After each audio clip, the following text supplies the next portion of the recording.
All right. Good morning, everybody. We'll start the meeting. Today is Friday, December 5th, 9:31 a.m. in the morning. Meeting for the Board of Occupational Therapy. And Ada, could we please establish quorum? Beata Marcos. Here. Christine Whitlispaugh. Here. Ada Boone Hurl. Here. Louis Arabut. Here. Matthew Greco. Here. Vicky Santos. Here. Erin Schweer. Here. And we have a quorum. Thank you so much. Agenda number one, we did that, president's remarks. I just would like to thank Dominican University for hosting us and to all of them who helped us set this up. This is such a lovely place and a lovely room, so thank you very much for that. Another acknowledgement that I would like to make is to thank Austin for working endlessly and 24/7 in the past several weeks, if not month, for making the Sunset Report. And definitely thank you very much to Jody, because I know how hard you have worked in support of us and Austin. So you're amazing, and we really appreciate you. Thank you. The record. That would be it for me. And then number 3 would be board member remarks, information only, no board action to be taken. Do any of the board members have any remarks? This is Ada Boone Hurl, and I would like to also recognize the staff. The outcome of what the work that we see in this binder is just amazing dedication to the board and our profession, and they are very valued. Thank you. Any other board members? No. This is Louis Arabit. I echo what Ada had just said. Thank you to the staff for arranging us and keeping us organized. Thank you. You good, Of course, I thank them too. No. How many other comments, remarks? All right, moving on to agenda number 4, public comment for items not on the agenda. And this would be the time for everybody to introduce themselves. Okay, hi, I'm Richard Bookwalter, an occupational therapist in San Francisco, just retired. I'm a former board member, just recently went off the board. I'm just really, I'm really grateful to see you again since my term ended. Congratulations on all the new board member appointments. I think you've got a terrific, it's great to see this terrific board because we were struggling last year with the numbers, and also the level of expertise looks great. And I just want to thank, and I have read the meeting materials, and I think the report is incredible. Also considering the staff turnover this year and the board turnover, it's just a huge undertaking and a huge achievement, and you should congratulate yourselves, pat yourself on that. And there are persimmon cookies. Oh, I'm not going to go after that. Sammy Rafidi, I'm very happy to be here and represent the Occupational Therapy Association of California as their president. Thanks for having me. Thank you so much both for being here, and especially you for making that such a long trip. Actually, you as well, actually longer. So welcome. Thank you. We do have one comment from somebody not here. Okay. We have one comment that was submitted via email. So. Yeah, we did receive one comment shortly before the meeting today via email sent to board staff regarding the passing of AB 489. So I'll just go ahead and read that comment. I don't believe that person is here in the room today, but their comment states, AB 489 passed, which facilitates the need to look at writing regulation around it. I'm the chair of the Telerehab SIG at the American Telemedicine Association and also the owner of a telerehab company. I built my own portal and have lots of experience and knowledge around LLMs and AI. And they go on to say that they weren't writing to see if this meeting will include any discussion around AB 489. Staff went ahead and let them know that this meeting would not, but we would address their public comment. They do offer to help out on any sort of task force or committee that might be formed around AB 489, but this is essentially the board's opportunity to decide whether or not they'd like to consider this topic at a future meeting. And this is regarding again, 489, dealing with the new law that passed about AI models representing themselves as healthcare professionals. I mean, I suggest that we can put it on the future agenda if everybody, I mean, just for us to discuss and just to see where everybody stands, but I'll go with the will of the board. And it doesn't have to happen next time, just in the near future. I think it would be prudent to learn more. I don't know enough about this. So, yeah, I think Just we gotta should see have what's out there and what the options will be with this bill passing. Agree. Yeah, okay, I agree. great, thank you. And staff will schedule it for a future meeting. Get on the agenda. Perfect. Do we need to have any public comment on this? The whole thing is public Oh, comment, so I okay. think we're. Okay. Do you have anything to say regarding this? Okay.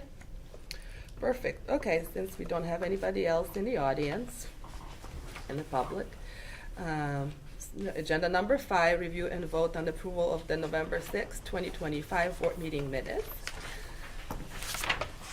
Hopefully everybody had a chance to review them, and if anybody has any comments. I just have a couple of cleanup kind of. Oh, wait a minute. But then here, I have one moment. I have a couple of things, but then I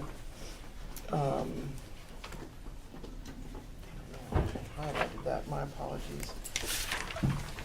May I go ahead? Sure. Okay. So, on page 2.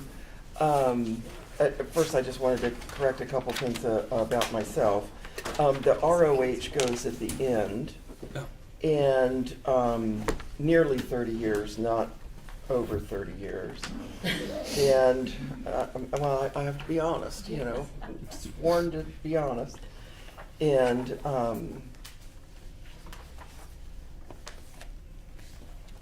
then Candace Chapman needs an L. And then I have one other.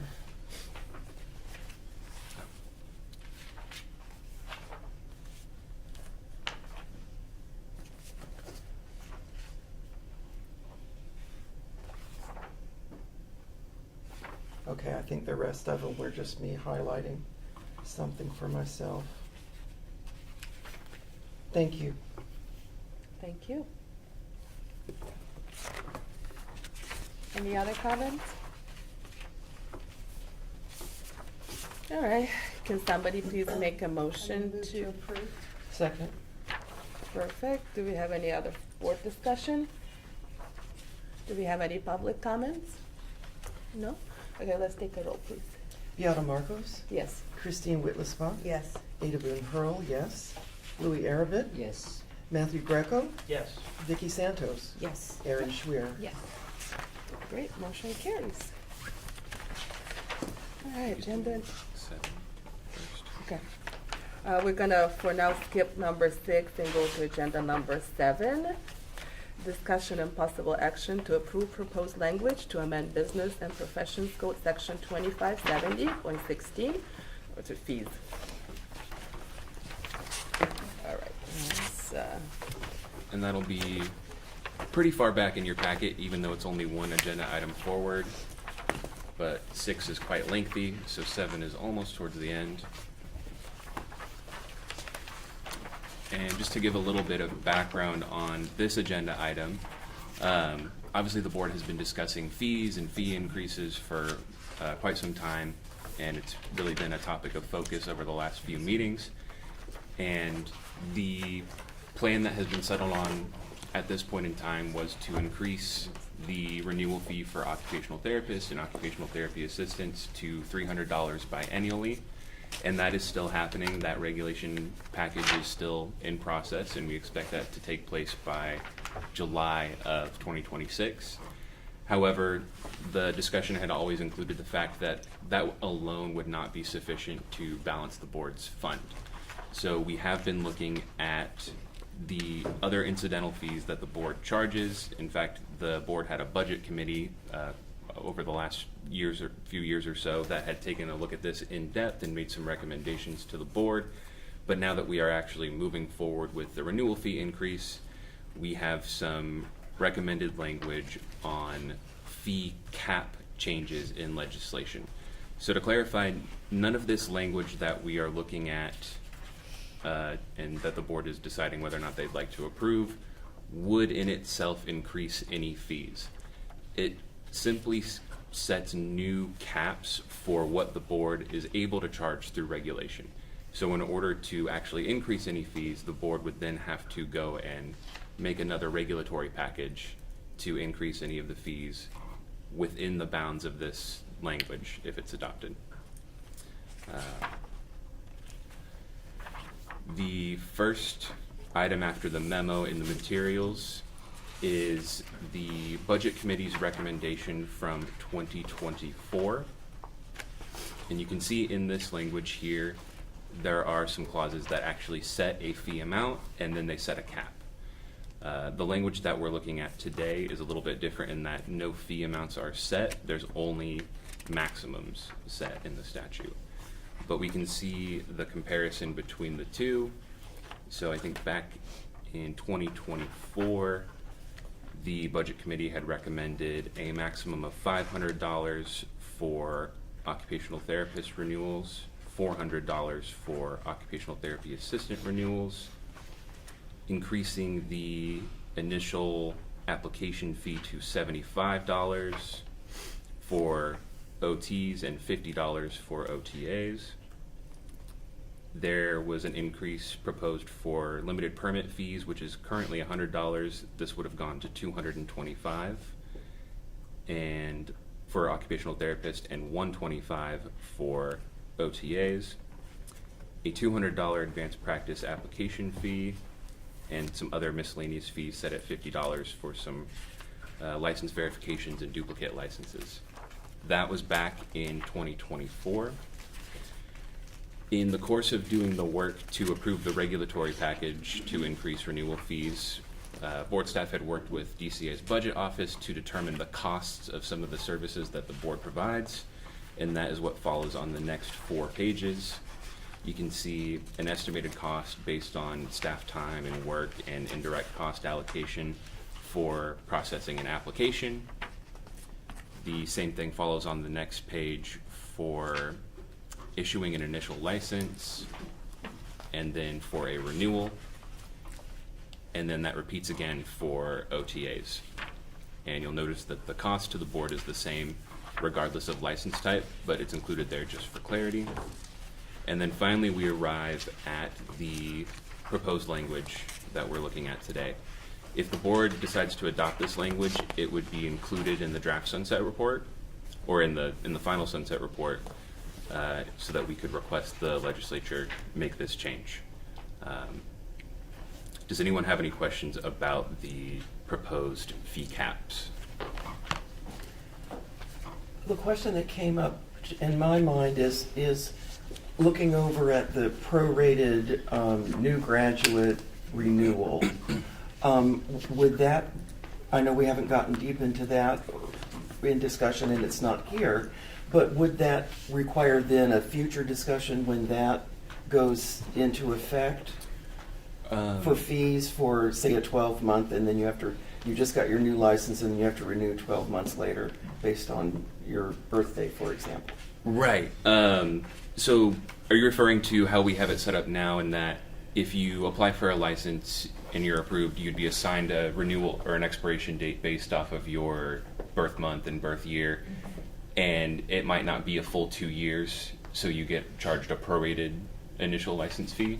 Right, so is that what would happen? Is this was the new graduates, so that they, like, for example, if their birthday landed so that they went 3 years without any continuing education, this was the making that prorated window, so the fee would be prorated? Because I know that's a discussion that hasn't gone to reg yet, I don't think. To my understanding, the fee part of it has always been prorated, regardless of whether or not you're a new graduate. Your initial license fee is always prorated based off of how much time remains before your first renewal date. Got it. But I know that we did have something in the continuing education language that had discussed requiring only 12 units for people that were doing their first renewal, which would actually be an increase. Right now, we don't require them to do any Right. continuing education that first renewal. But as far as the fees go, that structure of prorating the initial license fee based off of whether or not their first license period is less than or greater than 2 years would still be the case. Thank you very much for clarifying. So by increasing the renewal fees, which again, this language does not actually increase any fees, but for the regulatory package that does increase renewal fees, by simply doing that, that does in effect increase initial licenses delinquency fees because those are all based as a percentage of the renewal fee. But this language here would just be to give the board the authority to increase these fees to this amount listed here in the text, should they vote to do so through regulation. Thank you.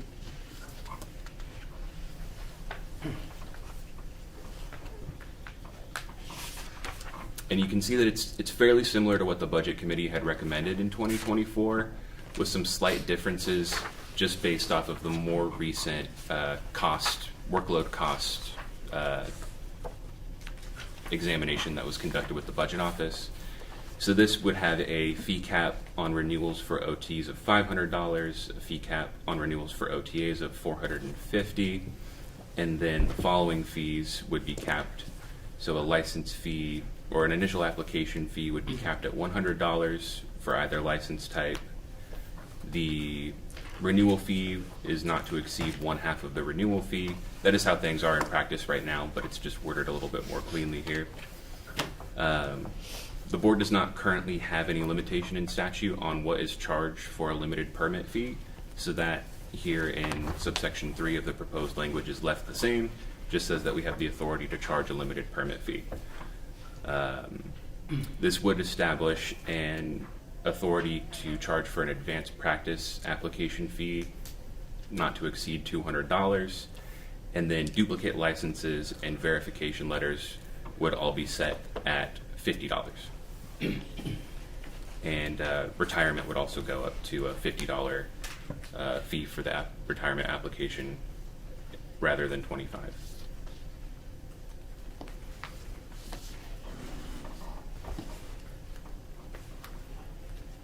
Any thoughts?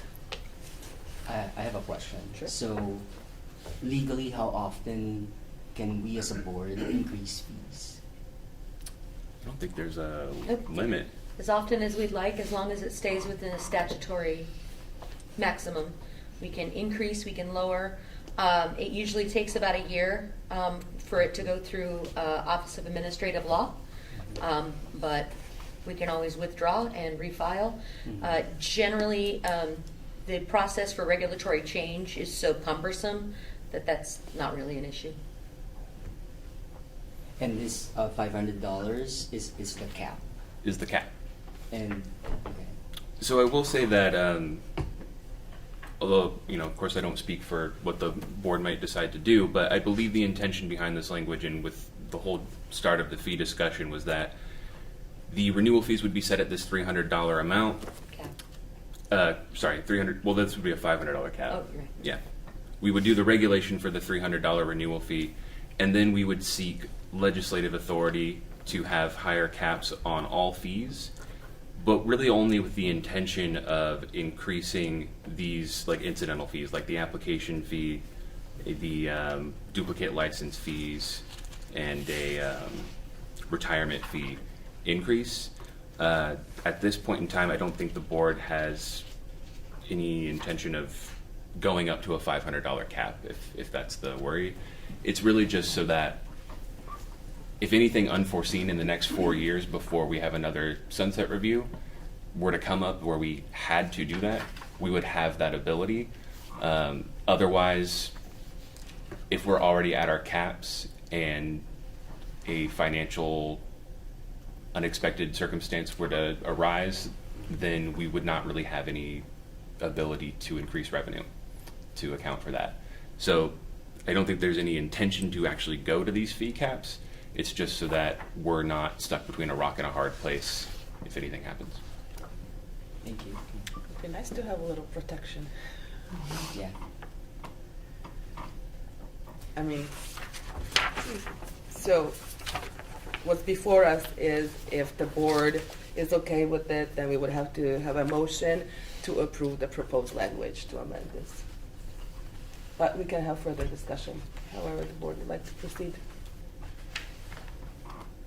I can go to public comment meanwhile, just to see the thoughts. No? No. Alrighty. Can we have a motion? Do the motion to approve. The proposed language to amend business. Mhm. I'll second. All right, any further board discussion? Any public comments? No? Okay, let's take a roll, please. Beata Marcos? Yes. Christine Whitlisbach? Yes. Ada Boone Hurl, yes. Louis Arabit? Yes. Matthew Greco? Yes. Vicky Santos? Yes. Aaron Schwer? Okay, motion carries. Thank you so much. Let me take the- Yeah. All right, agenda item number 6, discussion, review, and vote on approval of the draft sunset report. May include discussion and approval of new issues to include in the report. It should be a lengthy discussion. This is the item of the day. This is why we're here. So, just to provide a little bit of clarity for those in the public, the entire draft was not ready when materials were sent out to the board members, so the public packets have an addendum section in the back, right after the teal sheet, that we may reference throughout the discussion for pieces that go into the draft. And then for the board members, you guys have a separate packet that has these additional responses that were not ready when materials had originally been sent out. And if you would like to look over that for a few minutes before we discuss them, right before they come, we can take a little time and do so. But we can start from the beginning, because this is not until section 2. So we can go over section 1 if there are any edits or suggestions that the board members would like to make. I know that we have a couple of suggested edits to section either 1 or 3. Section 3, I think. But we can get to that when section 3 comes around. Yeah. I mean, we had some appointment dates that were supposed to be fixed here, right? Within the first section? Yes. So this is really a style preference or a choice, just kind of, I could have gone either way on it. But for all the board members in Table 1B, which is on page 14 of the draft sunset report, there is a date first appointed column, a date reappointed column, and then an expiration column. And you'll notice that some of these board members, if you look at the amount of time between their first appointment and their reappointment, it is much longer than a full term. So I believe the intent here from the legislature was just to capture their most recent reappointment date. But if the board feels that they'd like to have all of their reappointment dates, it's no trouble to really just kind of add those in. But if anybody feels that their reappointment, their most recent one, is incorrect, that certainly we would need to correct.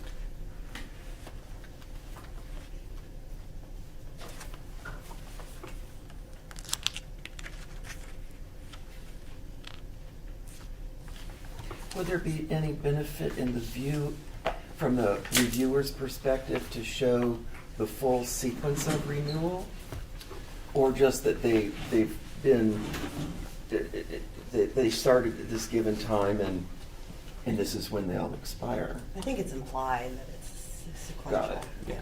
I think they understand that the term length is 4 years, so if they see a first appointment, for example, with President Morcos, the 2015 appointment, and then a reappointment in 2023, they know that there must have been another appointment in between there. I'm okay with this as is, but if anybody strongly would like to change it, we can request that. No? Everybody's okay with it? Yep. All right. On page number 15 follows the roster.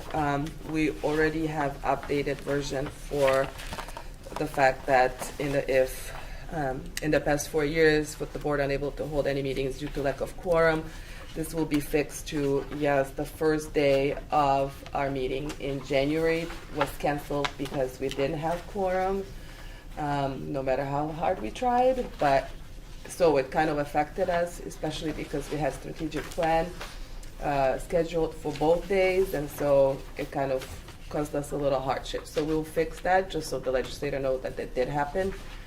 But obviously, moving forward, hopefully we won't have these problems. So that will be fixed right there.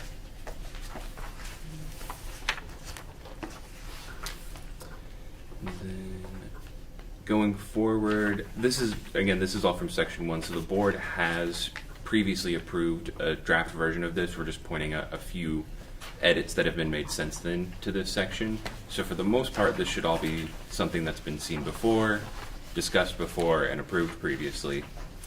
Other than that, we then move on to section 2, having to deal with fiscal and staff. Also your May instead of June. Yes, that is corrected in there's a new draft version where all these have been edited. The appointment date of the executive officer has been corrected to May. Oh, and also on page 17, it's like not form, it's from, From? Okay. just so we all constantly, Page 17, yes, where it says fee increase, approval form the director. yeah.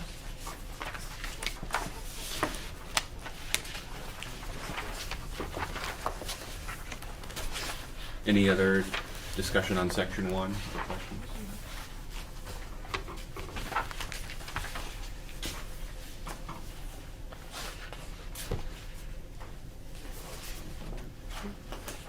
Do we have any public comments regarding section 1? No? Board members, are we ready to move on to section 2? Yes.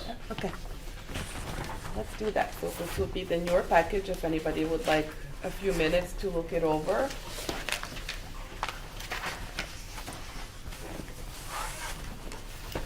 Let's say, we'll do like 5 minutes. Okay.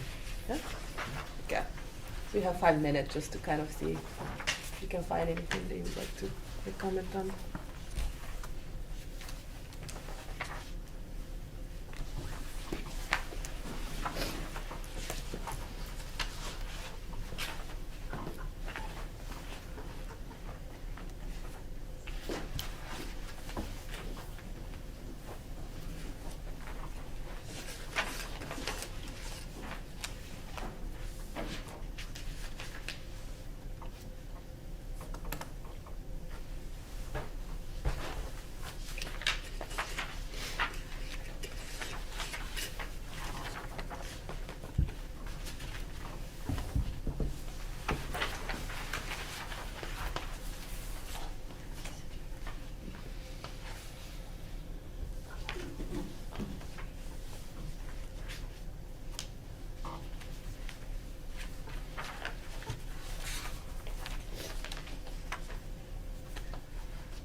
Then on screen. Yeah.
It's so quiet in here. I feel like I'm back in school taking a test. You need a little bit more time, or are we ready to proceed? Okay, I'll give another minute. President Marcos, could you remind me who the first and second was on the vote? I know Vicky was included, but I'm not sure who did what on the only vote that we've had for the language. You were Oh, first? I was first. Who was second? I- Aaron, yay, thank you so much.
Yeah, right.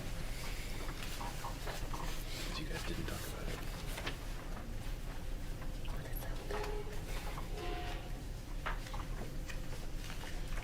This was DoorDash was being sued about including their delivery drivers as independent contractors or employees.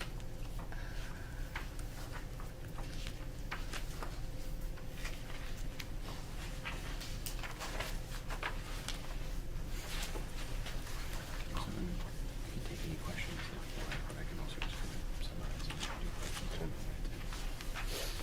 All right. Does anybody have any questions, or would you like Austin to just do a quick summary and then we can go from there with the questions? Yeah. That would be great. Okay. So section 2 begins with a subsection regarding fiscal issues. Question 1 is asking about how the board's fund is appropriated. The board's fund is subject to standard appropriation, meaning that the governor drafts a budget and goes through a budget bill process and is appropriated in the standard fashion, just like other boards and bureaus at DCA. Business and Profession Code 2570.2 talks about how revenue is collected, which, as we've already discussed with all the fee talk going on lately, it comes from renewal fees and from licensees.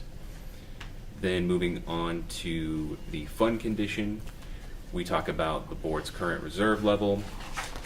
This goes over the last 4 fiscal years in Table 2, starting with fiscal year 2021-22, and then beginning in fiscal year 2025-26, and for the next 4 years in this table, these are projected amounts. So before that cutoff, where those asterisks are, those are actual numbers, and then following that is projections going into the future.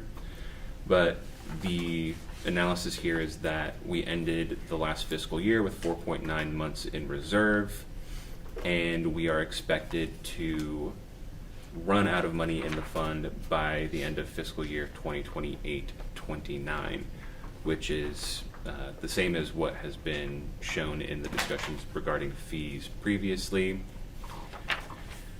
We then are asked about when a deficit is projected to occur, which, as we stated, was in fiscal year 2028-29, and what we intend to do about it.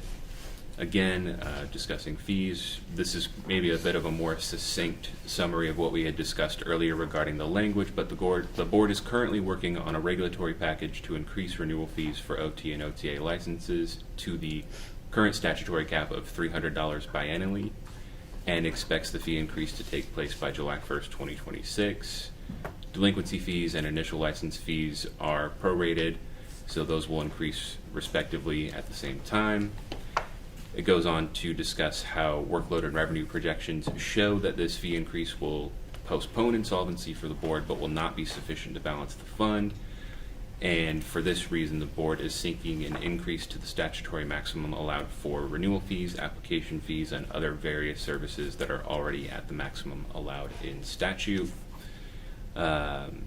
We believe that increasing renewal fees to the current statutory limit of $300 and increasing application and service fees to a higher limit, should a statutory change allow, would serve to balance the board's fund. And an increase to the statutory limit on renewal fees is sought only in an effort to provide flexibility for the board should any unforeseen expenses require an additional increase. So that's a more succinct summary of kind of what we had discussed in the previous agenda item. Moving on to question 9, we're asked about any expenditure fluctuations and what might have been the cause for that. And we can see that on average, expenditures for the board have grown by about 5.6% each fiscal year, with the most significant jump occurring from fiscal year 2023-24 to 2024-25 in the amount of $246,000. This increase can be traced to increased enforcement costs for Attorney General's Office and Office of Administrative Hearing expenses, as well as a fairly significant lump sum payout for retirement. Overall, the expenditures increase each year largely due to increased enforcement costs associated with a growing licensee population and from filling previously vacant staff positions. Another question later in this section will discuss staff vacancies, and you can see we're much more full in terms of staff than we were 4 years ago during the last sunset review, and that has, of course, contributed to more expenses. Then moving on to question 10, we can see a breakdown of expenditures by program component. This is a bit of a twofold table. The original table was 3A. That was what was asked for by the legislature. Table 3B is provided to answer another part of this question, but that wasn't requested. Regardless, you can see across each fiscal year how much spending was done on enforcement, examination, licensing, administration, and pro rata across each fiscal year, and how much of that spending was devoted to personnel services or operating expenses and equipment. And you can see, as always, personnel is usually the more expensive of the two categories, and enforcement tends to take up a large portion of the operating costs and expenses. So over the last 4 fiscal years, the enforcement and administration expenditures have seen the most significant growth as a proportion of overall expenditures. However, DCA pro rata expenditures have decreased along with some licensing costs, although not as significantly as DCA pro rata. They do ask to point out the most impactful non-personnel related increases, and that was, again, as stated earlier, due to enforcement expenditures between 2023 and 2024. That $246,000 can be broken down a little bit more into AG expenditure increases by $64,000. Office of Administrative Hearing expenditures increased by $47,000, and court reporter expenses increasing by $6,000 just between those 2 fiscal years.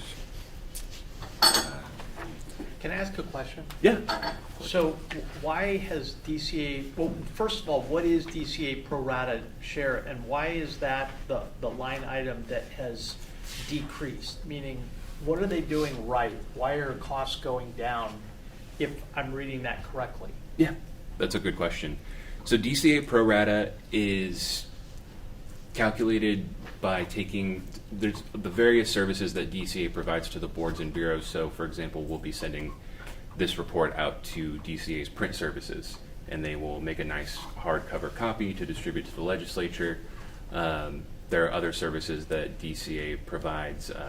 For example, we have the budget office who helps us with the budget, is working with us on the regulatory package, not to mention legal counsel for the board. So these various services are paid by DCA, and then at the end of the fiscal year, the sum amount of these services is distributed to the different boards and bureaus according to their position authority, how much staff they have essentially, and kind of like what their proportion of the overall DCA budget is. So it's something that's kind of outside of the board's control. It doesn't go up or down depending on how much we do or do not utilize these services.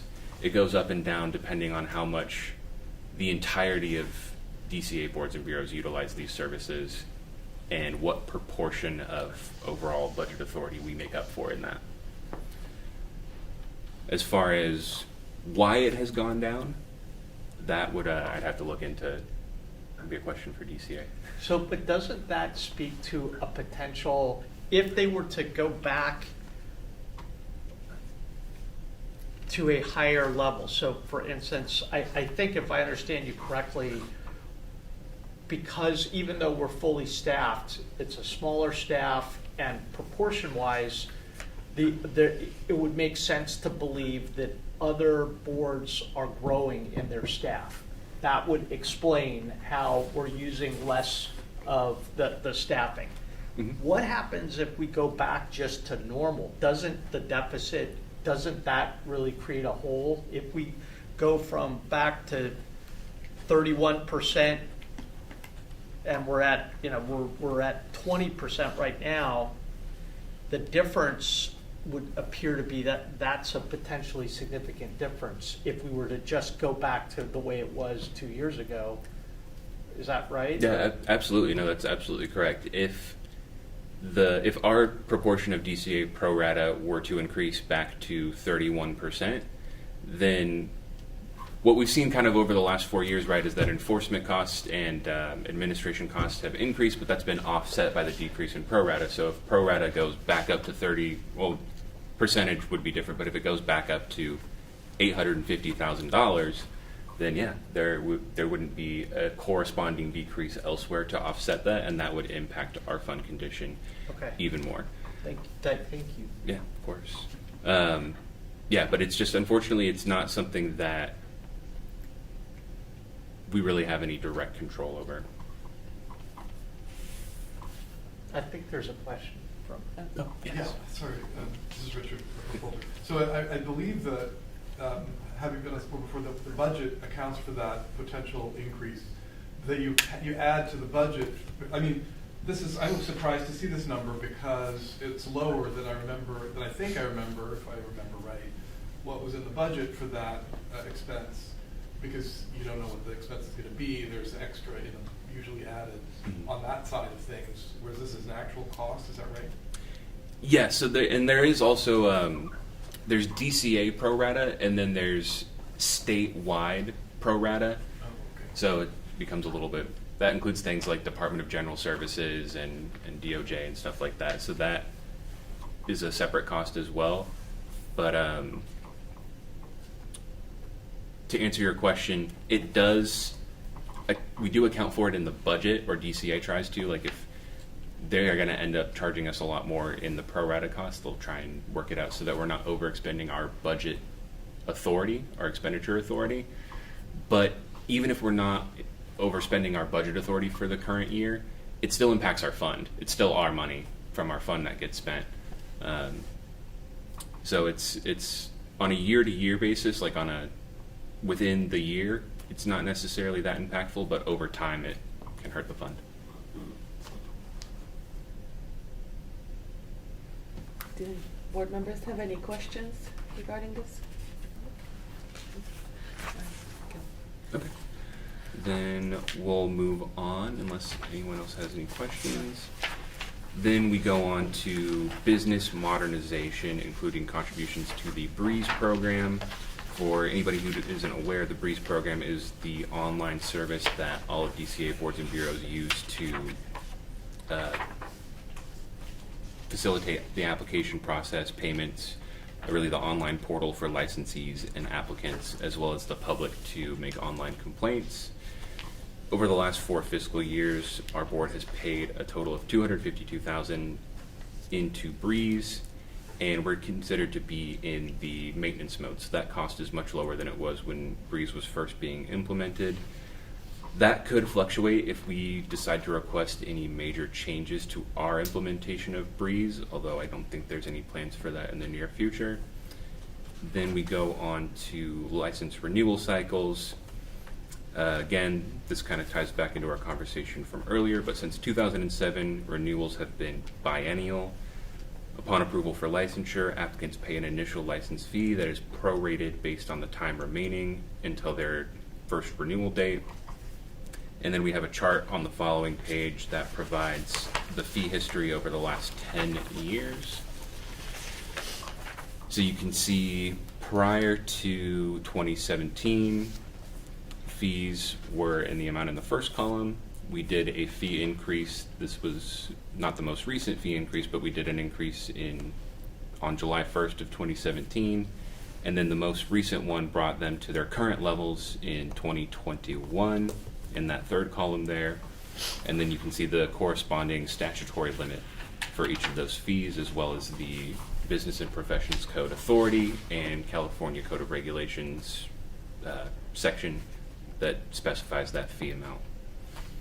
And on the next page, we can see just the current fee structure, again with its corresponding statutory limit, and the last 4 years of revenue and which fees our revenue has come from. So again, you can see that the occupational therapist license renewal fees is the board's primary source of income. And then going down the list, we can see, not necessarily in order, but what proportion of overall income for each of the last 4 fiscal years each of these fees makes up for.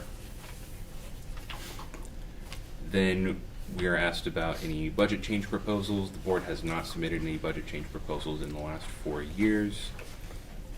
Then we go on to staffing issues.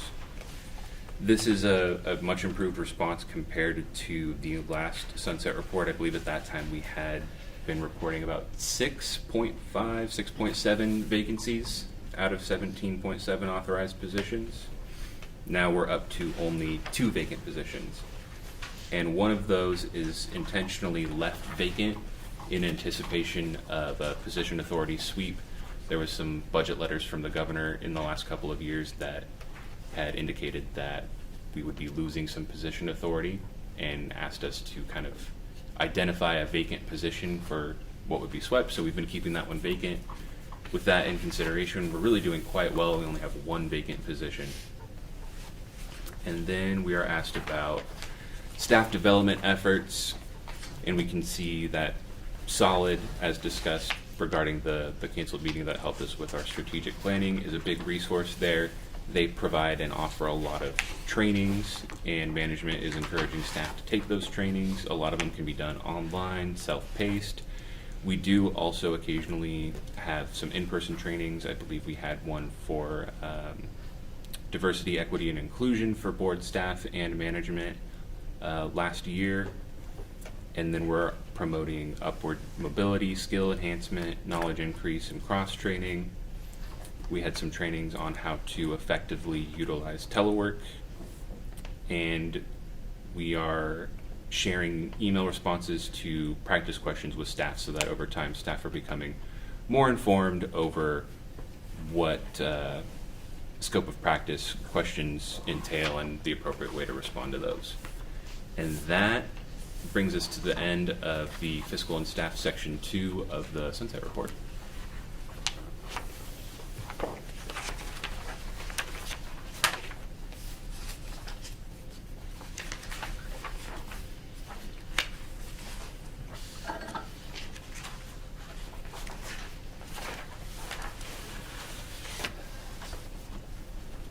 Does anybody have any comments on the board, or are you okay with it as is? Looks good, Austin. Very good. Lots of specific detail and work to get there. Yes, a lot. And thank Public you to comment? the, Sorry. just thanks to the DCA Budget Office for helping with that as well. They were very key in providing a lot of those numbers and data about the budget. So, thanks.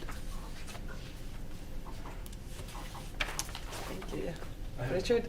I think it was great. I have one question about statutory limit. This is maybe more related to the fee increase thing, but the $150 a year, $300 biennial statutory limit on fees in table 4A, and they only ask for the last 10 years, and I understand that. So, and this is great for that. Mhm. I just wonder if, since you are asking, the board's asking for a statutory, an increase in the statutory limit, if it's matters or not, to find a way to put in, I think the $150 a year, it takes from 2000, or Yeah. 2001, 2002, when boards first started. Mhm. And so when you're asking for an increase in the statutory limit, and the current statutory limit is 25 years old, it might be worth, Yeah. I mean, just wonder if it might be worth getting that in there, like, I don't know, through a footnote or somehow. Absolutely. Or maybe it doesn't belong here at all, and that's, you're just, you know. There is, But just like a quick note to that, because I was thinking about the same thing, but also to maybe include the fact that at some point the fee was cut in half, and so like even though the limit was a certain amount, but it was cut. That's just for the record, because I haven't seen it in any of the previous ones going back, so I'm not sure what year that was, but yeah.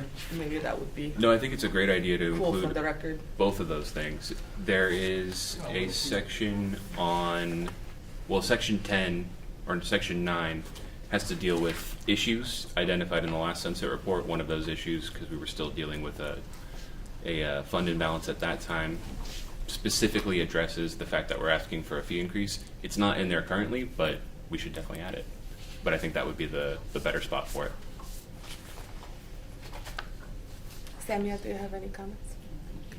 Thank you. All right, so we're moving on to section number 3. And this will be back in the main set of materials for section 3. Just a second. Does anybody need a quick break? Or we're still good to go? Good. Good to go? Okay. Thank you, That's okay. Austin. Just a typo on page 30. Yeah. Second bullet from the bottom, Mhm. from July 1st, da-da-da. Licensure as an occupational therapist, not therapy. Yes.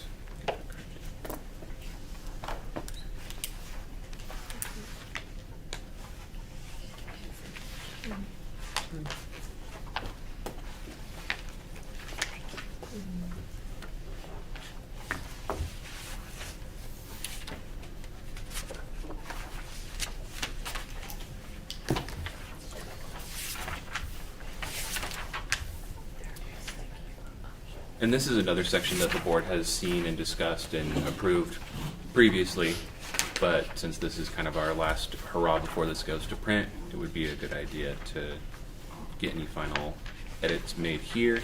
I know that Secretary Boone-Hurl had some comments. I can share those, or if you'd like to share them, about the testing centers.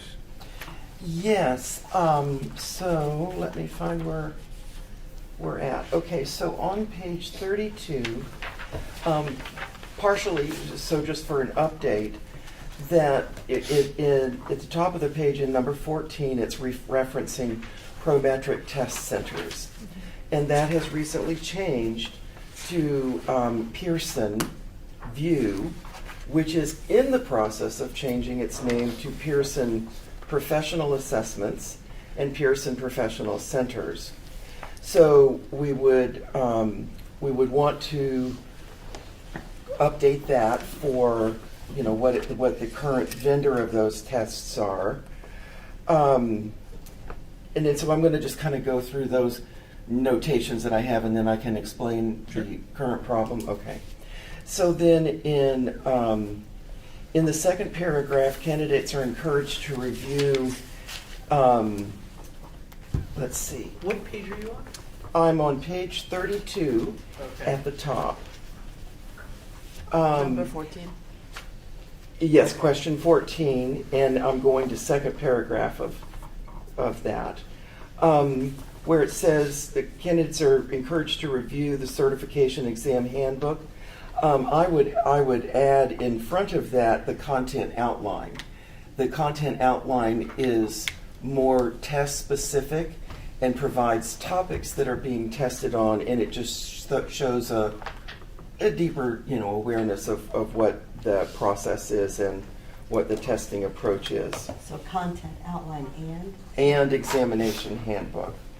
Yeah, and the content outline is, to me, more important as an educator, and that is more valuable to the student and prospective testers. So, Before you get too much more ahead, can you spell Pearson for the record? Pearson. Thank you. Thank you. And then that takes us down to paragraph 1, 2, 3, 4, 5, where it does reference prometric test centers. Again, that would now be Pearson Professional Centers as their new name. Do you want me to talk about the problem now, or save that for a discussion later? We can address it now. Okay. So one of the things that we have experienced at Sacramento City College as a result of this new change, that some programs are not at this stage, in graduating a cohort. There's a significant difference in the way that the test is scheduled between Pearson and Prometric. In the prior system, a student could go in and look at the testing centers around them, plan ahead, do some budgeting, and they did not require what is called ATT, approval to test, from NBCOT in order to look at this schedule. And in Prometric, there were designated slots for the 4-hour exams offered through NBCOT. The Pearson system does not allow the student to look at the schedule in advance, only with an ATT, and the scheduling system does not have dedicated blocks for NBCOT testing.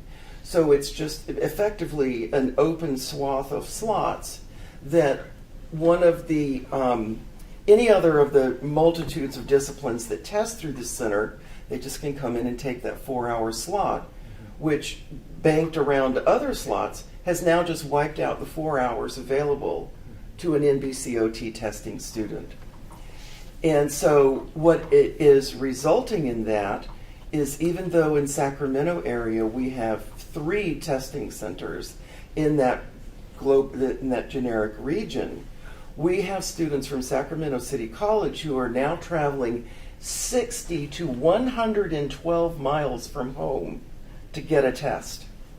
And they're not being able to test promptly after their graduation because now they're having to save money to travel, the unknown factors, the added stress and change of routine. What is that going to do to testing outcomes? So it is of great concern. At first we thought it was just everybody's trying to test at, as soon as, the semester's over. But this is the new process. It's not about, there was a rush on things. It was the fact that when the students got in there were no 4-hour slots. And our fieldwork coordinator contacted NBCOT credentialing department, and the response was basically that it hadn't occurred to me. And so we're concerned that this is the new business model and how this is going to affect. And if that's doing that to us in Sacramento, I can't even imagine what testing is going to be like in Southern California, where there's a much denser population of prospective testers. So thank you for letting me update the information and update you on the current status of testing. Thank you for that, Ada. Yeah. I don't think we can change any of that within the sunset report, but Correct. it's a very good information to have. Right. We can get the names and everything Right. for now, Yes. and then we can then address what we can at another time. Absolutely, because I think it Because there's- does result in a trickle down effect. Yes, I understand. It's just Yeah. not something that we control or we're in charge of, unfortunately. Right, Yeah. right, So, exactly. yeah, we can express our opinions and Right. whatnot, but yeah. Thank you so much. Mm-hmm. All right, let's move forward to wherever we were left off. This again was, yeah, one that had been previously discussed and approved, so with the edits that Ada has suggested, those will definitely be made, but I don't think we need to necessarily go over this one in as much detail as section 2, unless anyone else has any other questions or concerns that have come up since the last time this was discussed.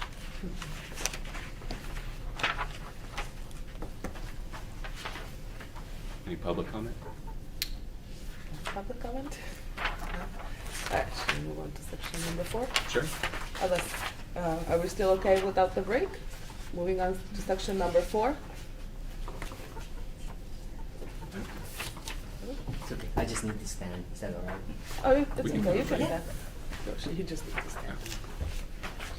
Okay, moving on to section number 4, enforcement program. These are just black and white numbers, right? Well, I mean, there's some narrative information going on in here as well, but yeah, this is a bit more of a data-driven section, of course. Is there anything you want to point out to us that Is there anything you want to Oh, I'll highlight this? Yeah, I want to highlight that the enforcement program has done a really good job. We can talk about some key points in how they have. Great, can't wait to hear that. So this is all new information for the board. This wasn't presented before. This is a new section. But we can see that we're asked about what our target times are for certain stages in the enforcement process. So for example, case intake, that is the time from when we receive a complaint to when that is referred to investigation by somebody at board staff. Our target for that is 10 days. We have always been around 1 day. I think 3 out of 4 last 4 fiscal years, we've gotten a 1-day average. We had a slight increase up to 2 days in the last fiscal year, but it's back down to 1 now, which is great. And then we have average days for investigation closure. This is regarding cases that do not end up getting referred to the AG for disciplinary action. These are cases that either end in closure or are issued a citation and fine. And you can see our target for that is 270 days. And we've met that target for all 4 of the last 4 fiscal years with a trending decrease. We've gone down from 265 all the way down to 158 days in the most recent fiscal year. So enforcement staff is killing it there. We also have average days for investigation when referring for prosecution to the AG for disciplinary action. Target time for that is 540 days. We did have 1 of the last 4 fiscal years where we exceeded that, but for the most part, we are always under. This one is a little bit more out of control of board staff. This has a lot more parties involved. Sometimes we're waiting for criminal cases to resolve. Sometimes we have to do a much more lengthy investigation, expert review, so these cases tend to take up a little bit more time. Can I ask a quick question about that? Why in fiscal year 23-24 was it less than half the time? So I think if we go to, let me look at this here. I think we had just less cases that year is part of the reason. Let me see if I can back that up before I just say it.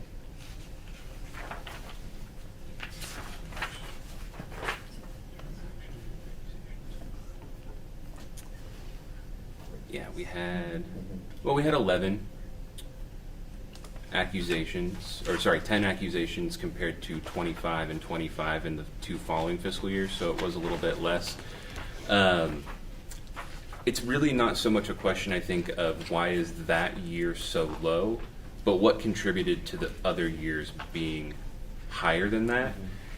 For example, But, I mean, sorry for interrupting, but if you compare the average days for investigations when there's a closure without prosecution for fiscal 2023-24, it was 39 days longer. So to have a criminal prosecution, it was actually quicker than to not. Yeah.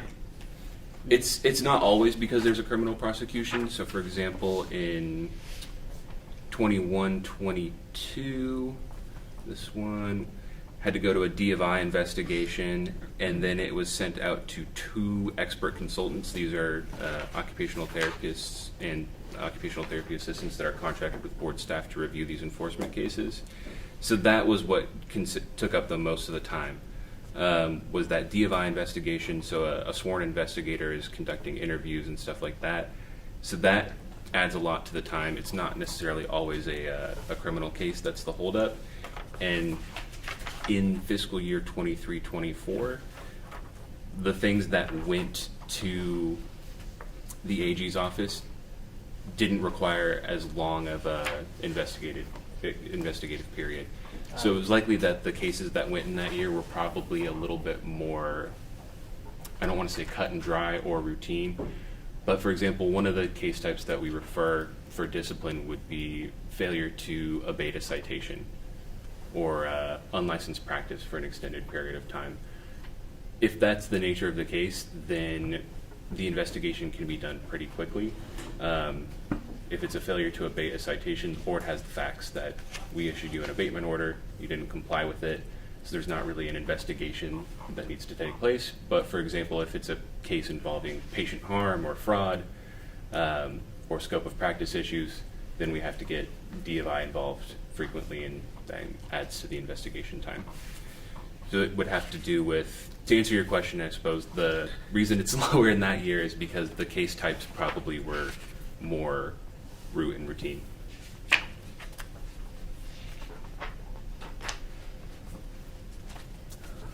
Where would we?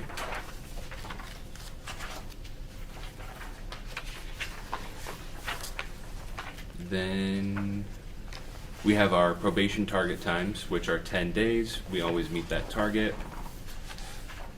Then we have trends in enforcement data.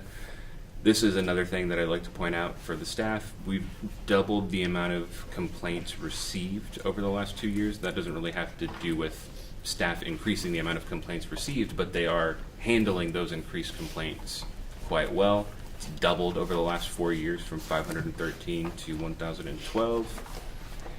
Same thing with investigation closures. Those have also nearly doubled, and not only that, but we have been at the same time working through our pending investigations. That number has been decreasing while staff has been keeping up with double the complaints to investigate. Then we have some information on cite and fine. That, of course, trending with the doubling in complaints has also approximately doubled. Discipline, though, has remained about the same, which is good. And then we have some information about our aging, and then following that paragraph is really just a lot of data. So if anyone has any particular questions about this, I'd be happy to answer them, but it's quite a lot to take in.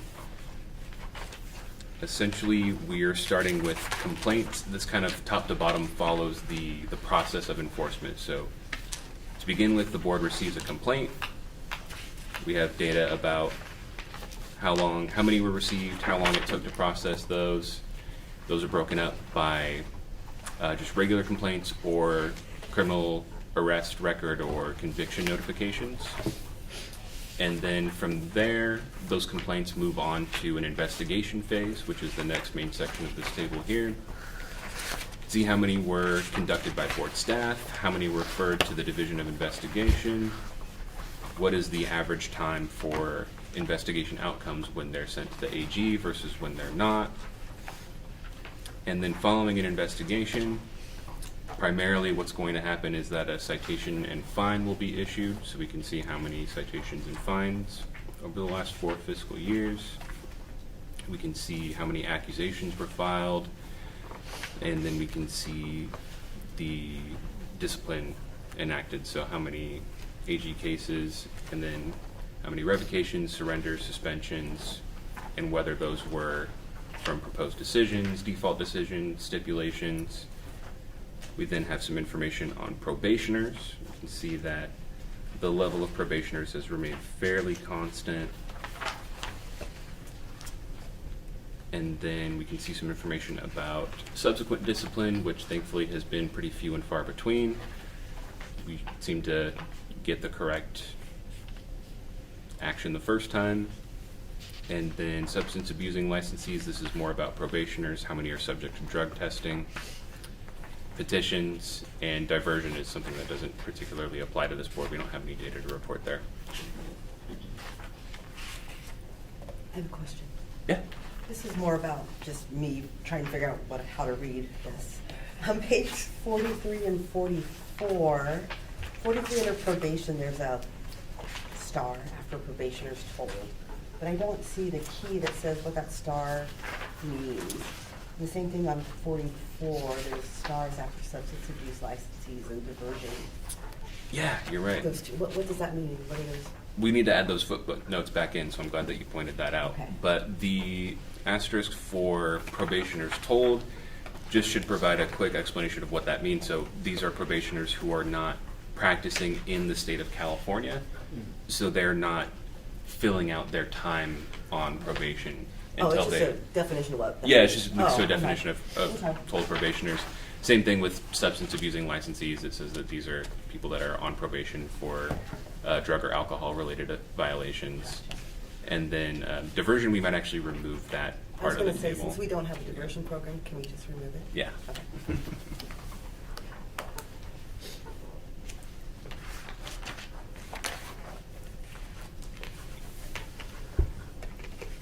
Good job. No, thank you. Yeah. And then we have some aging after that in Table 10. This is just kind of a summary of the information above, but you can see for investigations that did not result in discipline, how many cases were completed within certain windows of time, and then same thing for ones that were referred to discipline.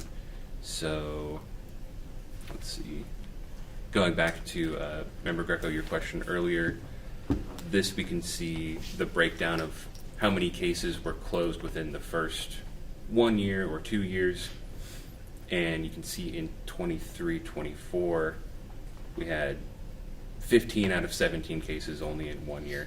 So again, it would require a little bit more digging to figure out exactly why, but that's the statistical reasoning for it. Got it.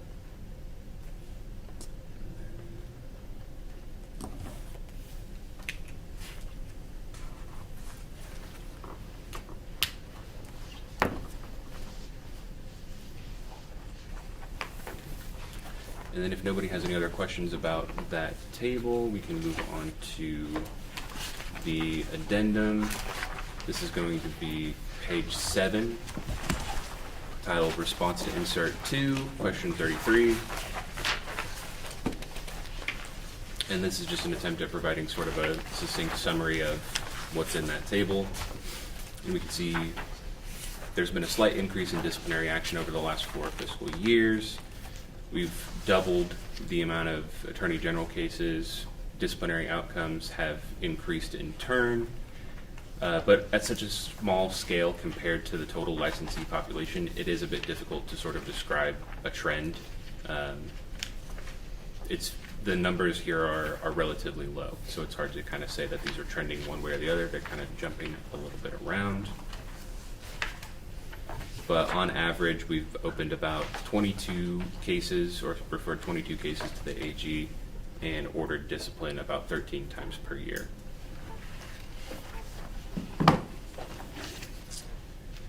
And then we have, on the following page of that, response to question 34.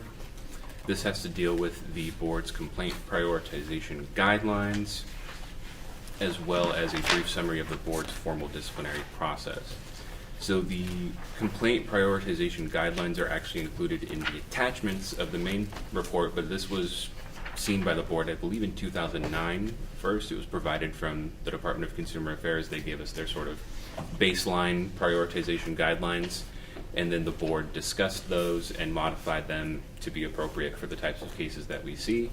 So if anybody has any interest in seeing that, it's in the attachments of this section.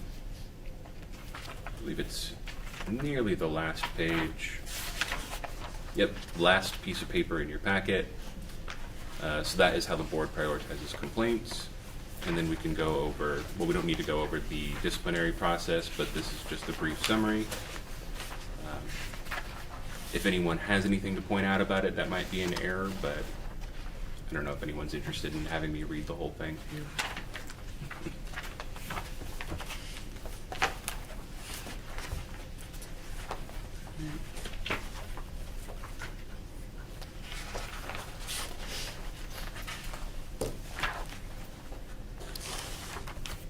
That's good. Thank you. Let's see, following that.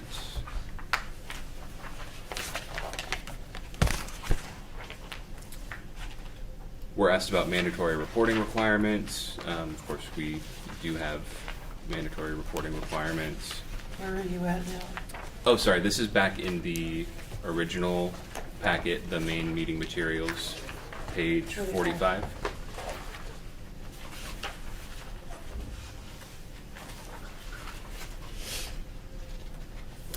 About right after where it says in brackets, response forthcoming, number 3.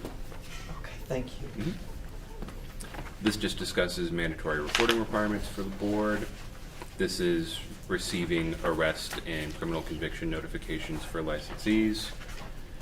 We're not aware of any issues receiving those notifications. And then we have a dollar threshold for settlements Can I reported. go back for just a second? Yeah. To the complaint prioritization guidelines. Mhm. If you receive, if the board receives a complaint, staff receives a complaint that an individual committed a fraudulent act, like in-home services, stole a credit card, and that's a criminal prosecution, based upon this priority, what's the prioritization of a theft of, that would be just a regular theft? Where does that, and the person complains, hey, my occupational therapist came in and stole my credit card, how would that be prioritized based upon this list? Because I don't see that anywhere. I don't see, and I think that type of theft is the indicator that could be something, there could be substance abuse, there could be some other thing. So it's theft in particular, especially in a professional setting with a licensed individual, is a big red flag. So where would that be prioritized in this complaint category? It is not spelled out in here in the policy, which the board should consider maybe if they want to discuss that and add it and get it on here. But I can tell you that just from a day-to-day basis, like board operations, that would be an urgent complaint. That would get high priority. But what's your authority to make it urgent? I mean, is it just your discretion? Is there, do you have that ability to make a determination, say this one goes to the top of the list? And who amongst the staff does that? Is that at the intake level? Does that come to you? What does that look like? That would be at the intake level. So anything that is under these urgent categories, the enforcement manager and myself would be notified as soon as that complaint comes through so that we can expedite getting that handled. But you're right. I mean, just general theft does not appear on here. So, Well, it's not just general theft, but theft related to the professional conduct. So it's not, you have the fraud dealing with prescription fraud or something like that.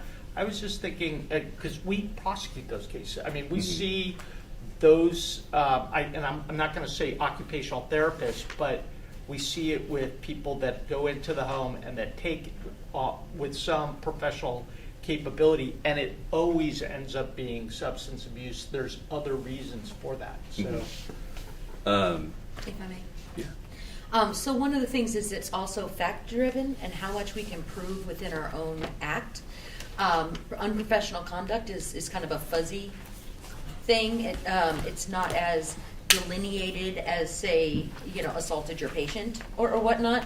So sometimes we have to have it prioritized by having the criminal case proceed first, and then we've got a slam dunk because we're able to use the criminal case, as opposed to we believe there was identity theft or there was a theft of a credit card. We believe that could be unprofessional conduct, but now we have to prove the theft first, which isn't our role in the criminal part.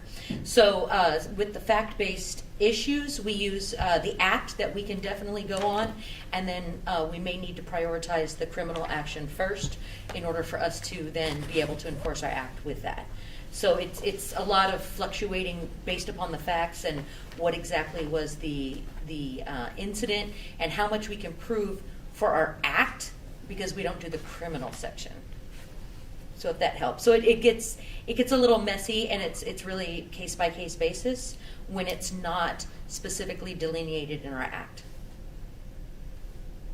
Okay, that actually doesn't help at all, because, I mean, all of these, any act resulting in death or serious injury, that would be a criminal matter. But if that complaint came in, I would assume that you would start that process. And all I was asking was, if it looks like it isn't listed here, and your explanation, that really doesn't address the underlying issue of what do you do when somebody calls in and they've called the police, they've done whatever, but they also call in and make a complaint and say, my occupational therapist stole from me. And it sounds like it's not on this list, so it's left to the discretion of the person who's taking the call. And whether they push it up or whether they don't, based upon this list, they would be within policy to do nothing, right? I mean, because it's not listed, so it's a discretionary call. Nothing outside of the normal complaint process. It would still be processed as a complaint and assigned to a desk investigation who would see that and go, okay, we need to get DFI involved so that a sworn investigation can occur. Okay. But based off of these prioritization guidelines, no, that instance would not result in an elevated priority level. Okay. While we're on this, Peter, could I jump in on something that I noticed, please? Yeah. In the urgent, where it talks about physical and mental or sexual misconduct with a patient, I'd like to put out for consideration that it say with a patient or student during the course of treatment, examination, or education.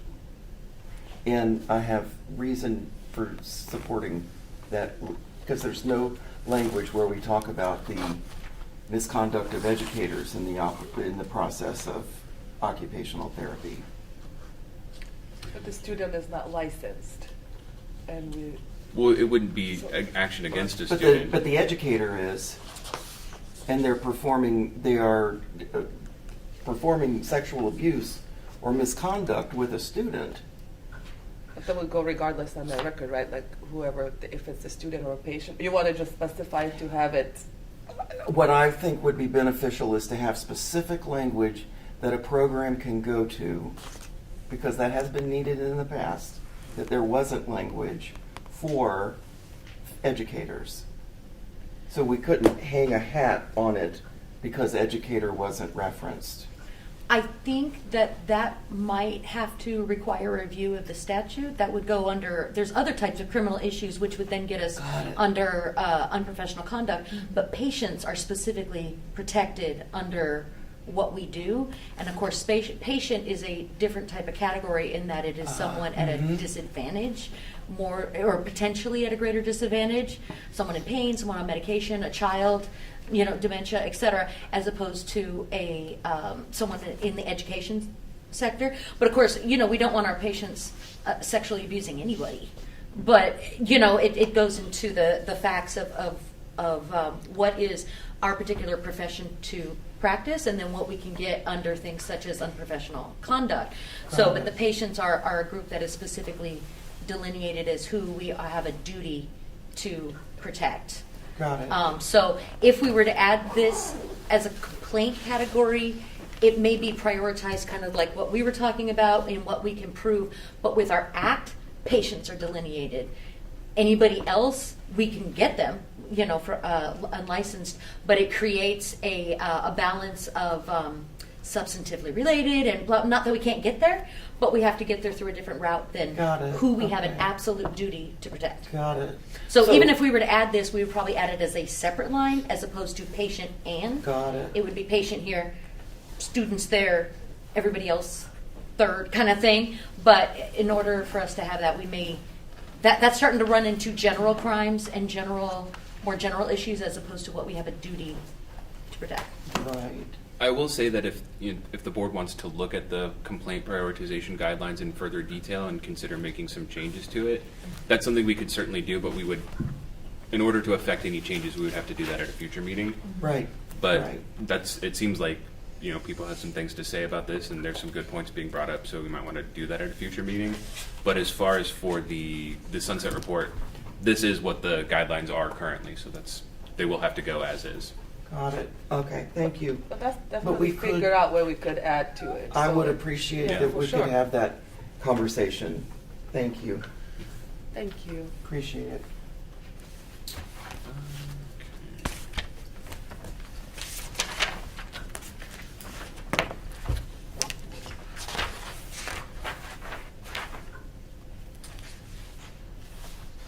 Okay. Then we have some information about.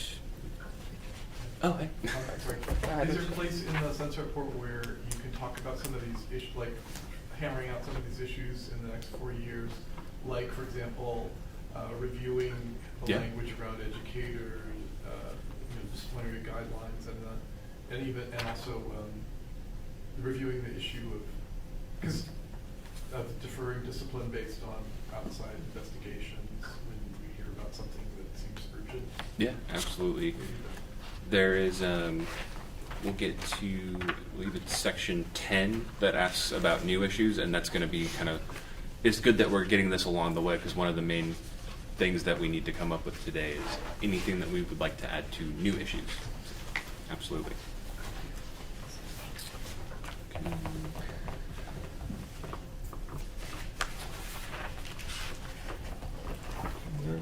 I've lost myself. Got a little bit lost myself. Yeah. Okay, I don't feel so bad. I think we're back in the main meeting materials, page 46. This is again still section 4, dealing with the enforcement program. We can see the board's efforts to address unlicensed activity. Nothing has really changed here from last year. This response is very similar to what it was before. Then we move into a subsection about cite and fine authority. Discusses how we have the authority to issue citations with fines ranging from $50 to $5,000. There's a list of criteria that we consider when deciding what the fine would be. And these are further broken up into classes. We have class A through D citations, with A being the most serious.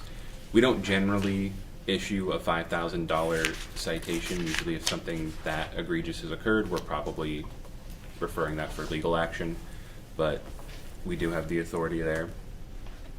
And then we can see some information on informal citation review conferences and how those have affected the outcomes of people's citations and appeals.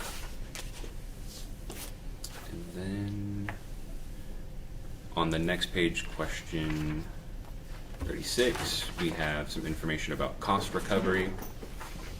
This is something that has come up in a regulatory issue recently, where we've been requesting a change or an edit to the disciplinary guidelines to hopefully allow us to collect more cost recovery more reliably. And then we're asked, are there any cases for which the board does not seek cost recovery? Well, we seek cost recovery for all cases except for in applicant cases, because we don't have the authority. You talk about how we utilize the Franchise Tax Board Intercept program to collect monies due from licensees that do pay their citations or their cost recovery. Table 11, if anyone's interested in seeing those figures on cost recovery, that is provided in the addendum packet. And then we have the end of this section here asking about restitution. There have not been any cases in the last 4 fiscal years where we have ordered, or restitution has been ordered for a case. And that would complete section 4. Anybody has any questions? Section 4? I do have something about 3 when we have an opportunity to go back that I forgot to mention when we were in 3, but I don't have anything on 4. Is it a lot, or just should we It's do it not- after a break? Okay. Yeah, we could do it after break. That's Whichever works. okay. Well, I think it's just adding it. Okay, so I am back on page 35. And just a thought for consideration, perhaps, in the last item on 35, due to lack of evidence-based research available, board is not planning to move towards performance-based. Perhaps a consideration is, because effectively we do follow the AOTA model continuing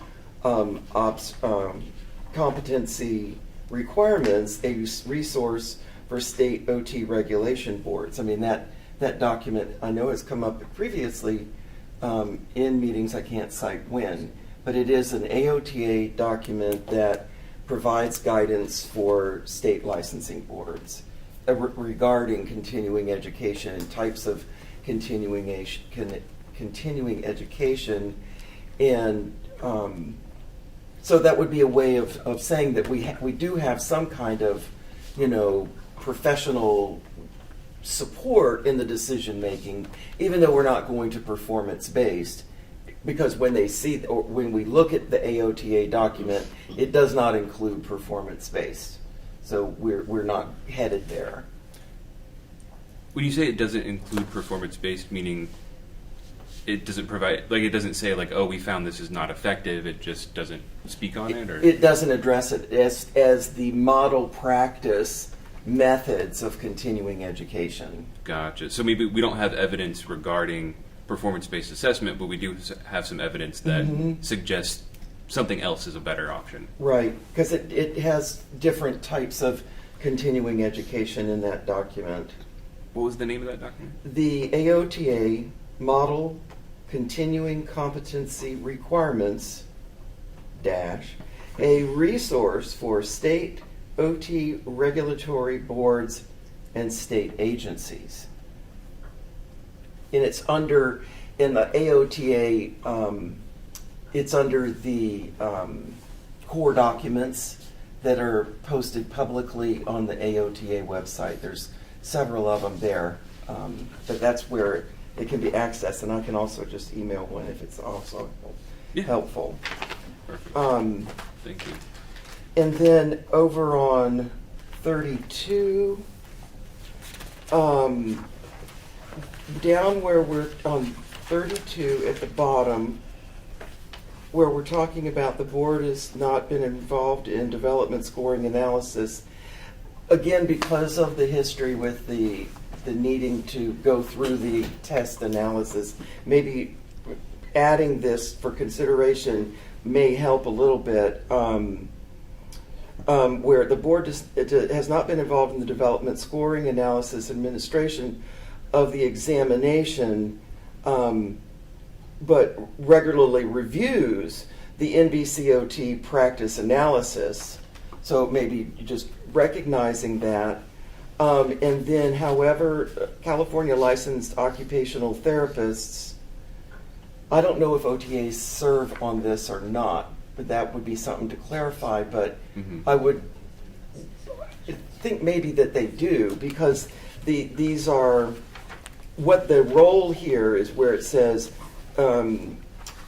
as part of a pool of more than 50 licensed professionals, curious if we have a list of those so that we can point out, here are our California people. And then, where am I at? I apologize. I've got a lot of notes. Okay, back to the sentence. However, California licensed occupational, no, I'm sorry. Okay, one more time, and I'll get it right. The last sentence, the subject matter expert SMEs are responsible for, I think it's important to insert their defined practice competencies, because that's their primary role, and then, which then transitions into question development. So it just shows more participation in this preparation process that hopefully assuages concerns why we haven't done the test analysis yet. And then we're going to do it. We'll do it, but just to enhance that a little for consideration. That was really the whole motivation behind this paragraph. So any information that bolsters that point I think we should add. Wonderful. Thank you. And I will send you that model practice document. Do you want to do a break? Right, if nobody has any other questions or comments regarding section 4, we'll probably take a quick break. 12 minutes, okay. Until 11:20. Is that enough? Want more? 11:25? Okay, 11:25. We're not in a hurry, I don't think so. Might as well.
We'd have to sit down.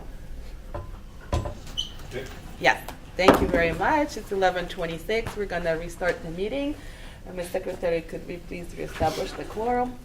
Beata Marcos. Here. Christine Whitlisbach. Here. Ada Boone Hurl here. Louis Arabit. Here. Matthew Greco. Here. Vicky Santos. Here. Aaron Schwer. Here. All right, we have a quorum. We're gonna proceed with section number 5, public information policy.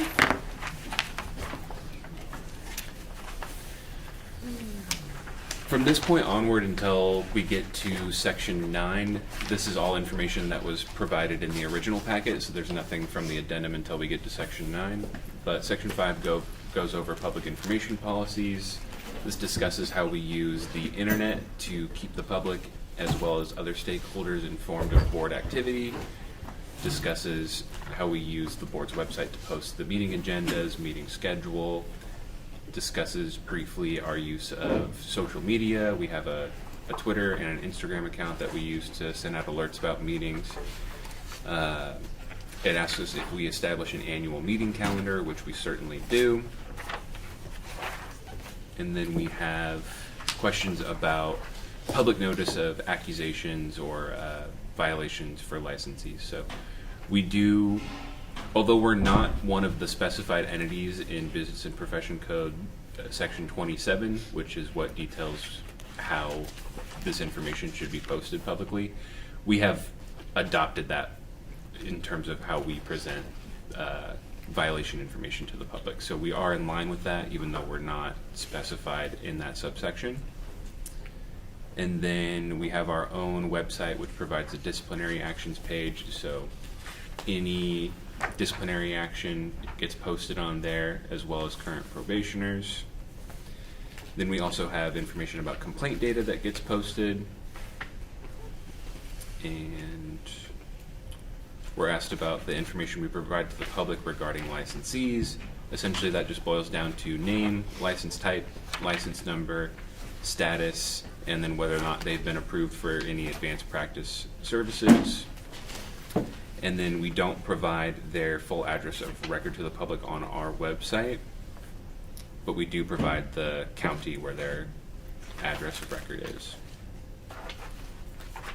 And then we have a discussion about our outreach and education. This is mostly done through website announcements, on social media, listserv, on emails, and then just in-person outreach. So for example, we were at the OTAC conference and we had a chance to present to practitioners there, and we do so at schools as well. Typically we didn't have one for this meeting, but we like to have presentations for students.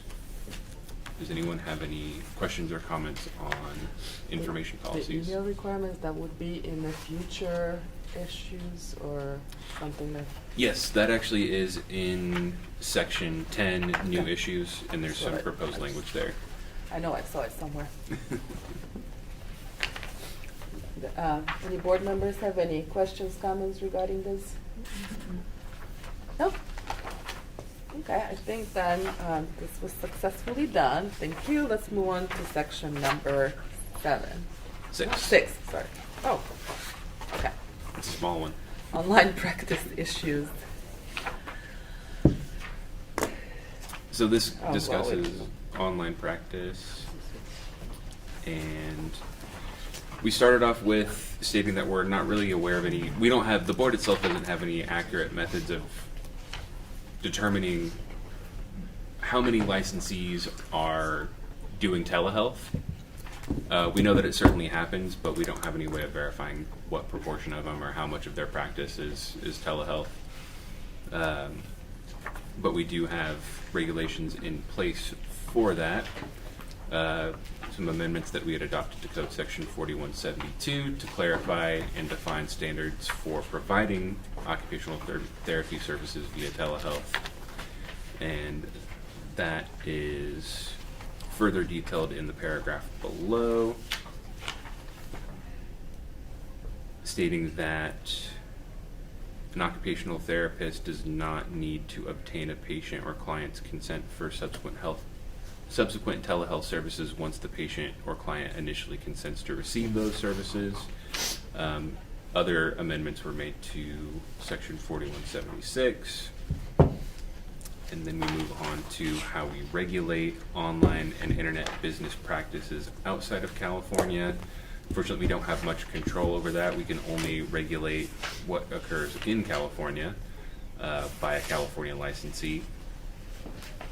But if it is reported that a California occupational therapy practitioner is treating a patient outside of California via telehealth without a valid license in that state, we do contact the regulatory board in that state and let them know that that is happening.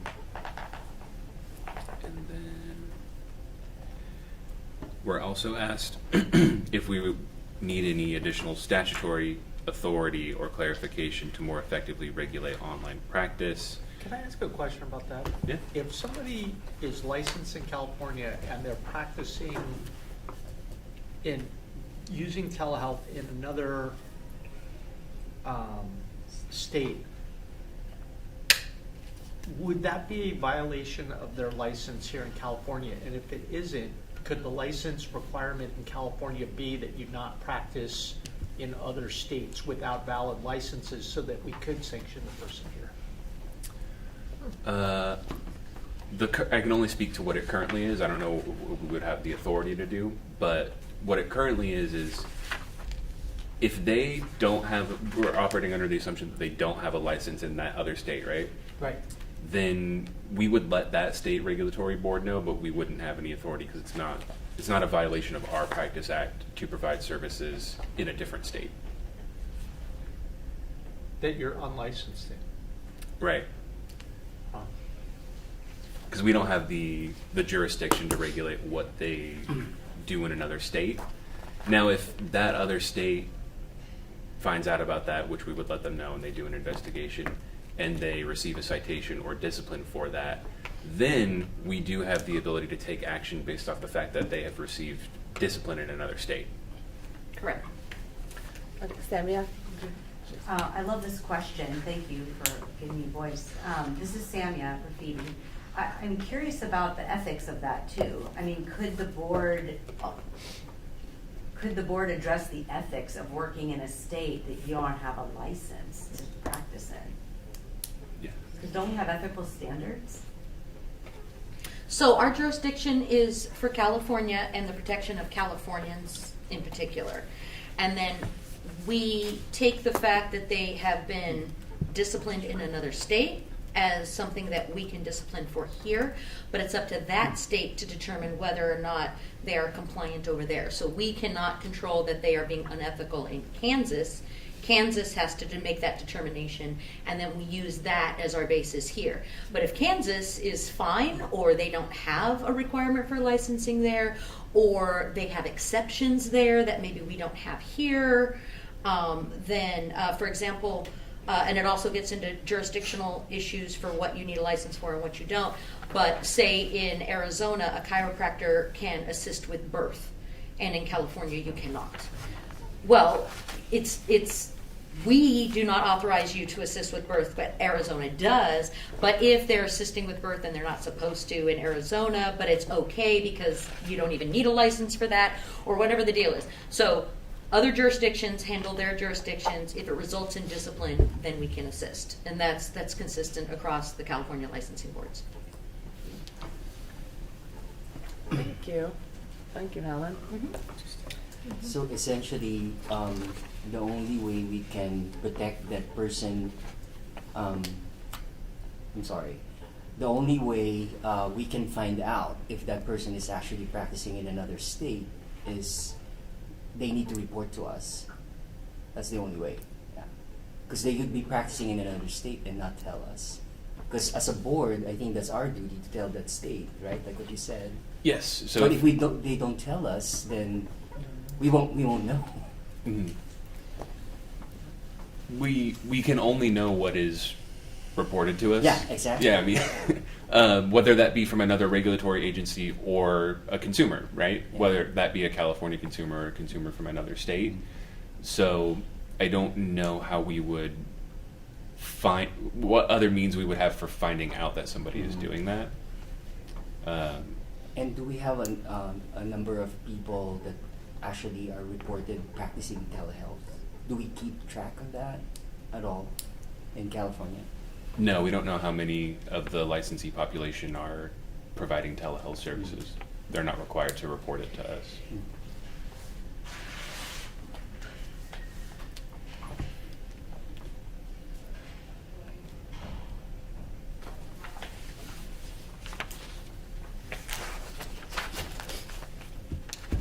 Do you have any other comments or to section 6 questions?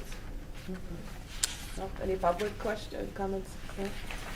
We're moving on to section number 7. Okay. Workforce development and job creation.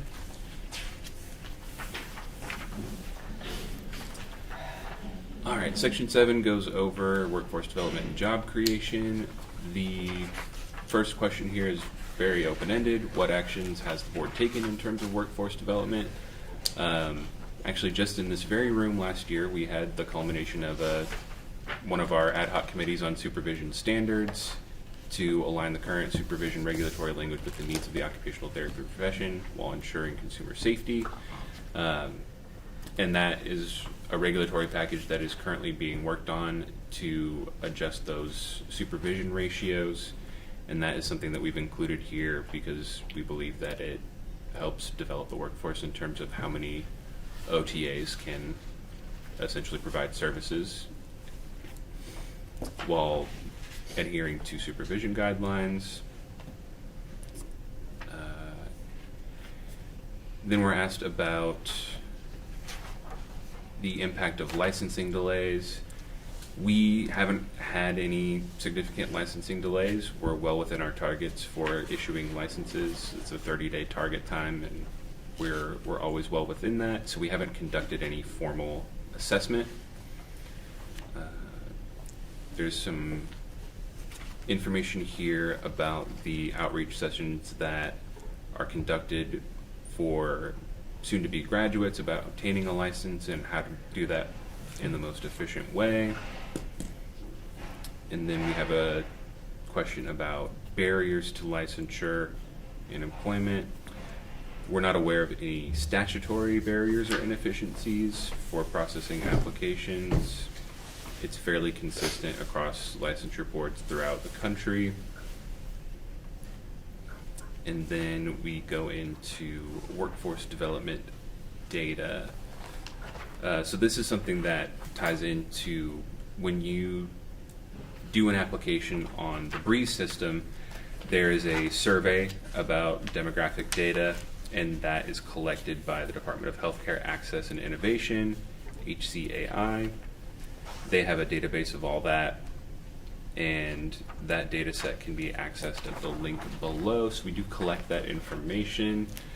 That might be something for a future agenda item, but I don't think the board has issued any policy based off of that data, but the data is there.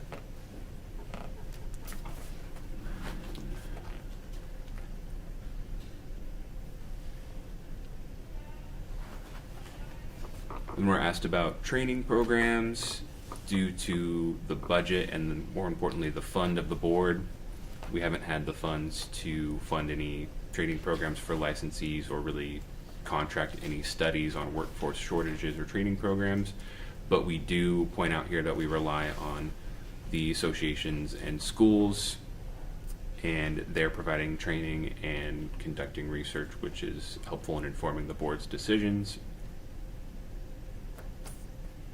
And then we go into inequities and moderate income communities. Basically, what are we doing to sort of address those issues?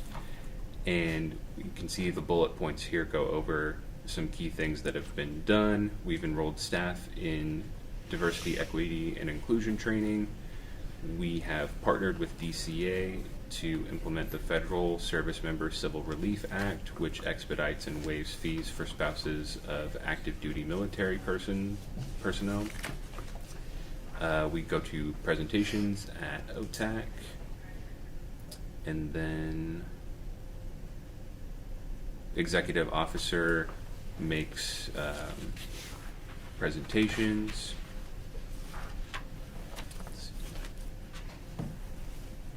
We created an ADA compliant review of licensing and limited permit requirements. And then we have the reg package to include, I forget the exact language on it, but essentially ethics and culturally diverse populations for the continuing education requirements. And that concludes section 7. Anybody has any questions?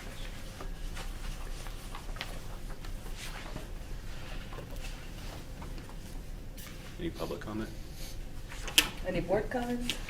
There's a typo in section, paragraph number 2. It should be A, instead of B. Paragraph number 2. Aid Oh, page and limited permit holders? 63. Thank you.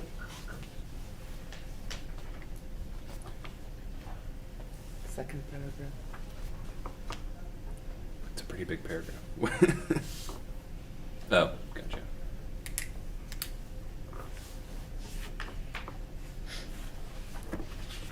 On page 64, at the first paragraph, perhaps just to consider, because all programs are required to publicly report their completion rates, maybe that would be a source of, and the board monitors completion rates. I don't know if that's a helpful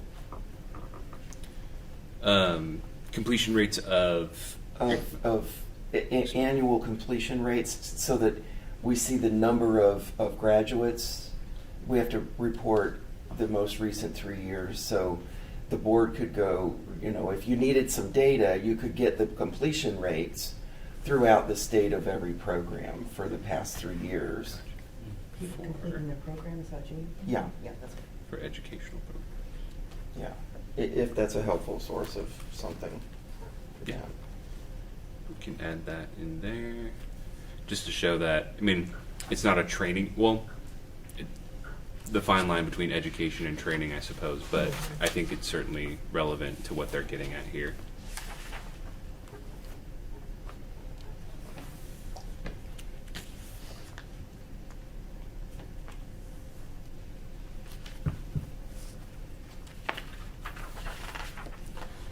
Anyone else before we move on to section 8? Any public comments? Section 7? Okay, then we're moving on to section number 8, current issues. These are current issues that were brought up by the legislature in the questionnaire that was sent out to boards undergoing sunset review in the coming year. So this is not where we come up with our own issues. This is just a pointed question that the legislature has asked, and they're curious about how we are participating in development of online application and payment capability and any other IT issues. Their big concern here is whether or not we're utilizing the Breeze system. We have been for quite some time. We joined or transitioned to Breeze during the second release back in 2016. We've undergone 5 change requests, and they want to know if we're not utilizing Breeze, what's our plan for IT infrastructure, and this does not apply because we are using Breeze. So that was a relatively straightforward one for us to answer. And then we move on to section 9. This has to do with prior issues. So when the board last underwent sunset review, I believe the hearing was in 2022, we submitted a report just like the one we're reviewing right now at the beginning of that year. Legislature took a look at it and issued a background paper that identified some issues that they had wanted us to address after reading our report. And back in 22, we provided some written responses. And now what our duty is to go back and look at those same issues and report on did we carry out what we said we were going to do back in 2022? Is there still work to be done on these issues? So these are all the issues that had been identified back in 2022, including what the legislature's background information was, what they recommended, what we said about that issue in 2022, and then what our current updated response is, just to give an overview of the format of each of these issues. First one addresses the board's fund condition. I think we've spent a lot of time talking about the fund condition. I don't think I need to go into too much detail about it, but essentially we're looking at insolvency in fiscal year 28-29. In the board's 2022 response, we had discussed that we would take the committee's recommendation to come up with a fee increase proposal, and we formed the ad hoc budget committee, and they made some recommendations back in 2017. And then, but that we did not have a complete and comprehensive fee package ready to report at that time. Now, after 2017, when the original recommendations from the budget committee were made, it was determined at a later time that we could maybe get away with increasing things by a lesser amount, and the budget committee went back and looked at the things again. So you can see here in our current response, we have our first table of fees. This is what the budget committee had originally proposed. And then in the second table below that on page 73, it's the most recent, that 2024 version that the budget committee had proposed, which was discussed in agenda item 7. And this details what's been discussed earlier about the regulatory increase and then requesting an increase in caps. And the reason that the end of this response is forthcoming is because that is where we are including the language that the board voted on today. So if you care to see it again, it is in the addendum on page 12.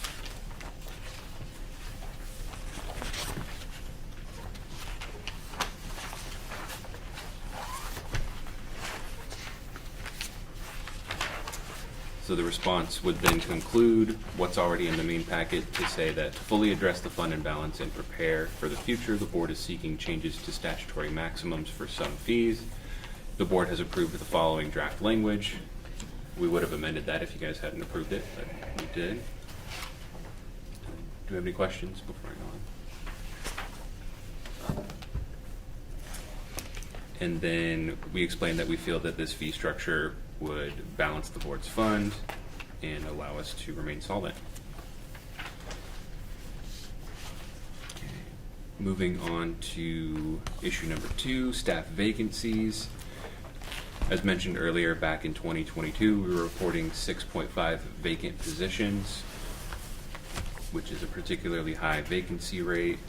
So the legislature was strongly encouraged us to take steps to address that. In 2022, we had reported that this was going to be a top priority for us going forward. We detailed some of the steps that we had in progress at that time, which included a recruitment package to fill the vacant enforcement manager position, a recruitment package on March 18th to recruit another retired annuitant, and to backfill an open office assistant position on a permanent full-time basis rather than part-time, which it was at that point in time. And then our current response is essentially a history of the personnel and recruitment activity of the board over the last 4 years. If anyone has any particular positions that they're interested in, I can provide information on that, but essentially we have created a position for a probation monitor and for a discipline coordinator. Those duties were being handled by the same person previously, but they have now been split up so that each person can focus a little bit more efficiently on their set of duties. And then just going over who's been hired, what's happened with the RA contracts, the retired annuitant contracts, and concluding that we have currently, out of 17.7 positions, 2 vacancies. One of them is intentional, so I think that's going to be a much better response to show to the legislature. We've definitely made some improvements there. Moving on to issue number 3, this has to deal with occupational therapy corporations.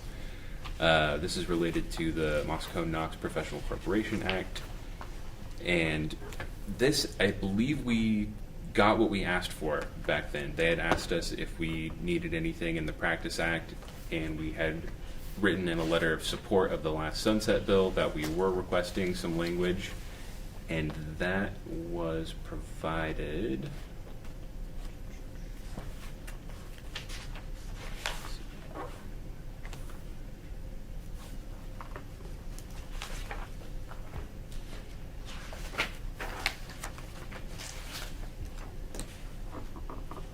Yes, in a letter of support of AB 2671, which was the last sunset bill for the board requested changes to its Practice Act that would extend unprofessional conduct of a licensee to include acts that would violate Moscow-Knox, and would define unprofessional conduct of an occupational therapy corporation, and allow the board to adopt regulations requiring that bylaws of an OT corporation addressing capital stock owned by disqualified persons.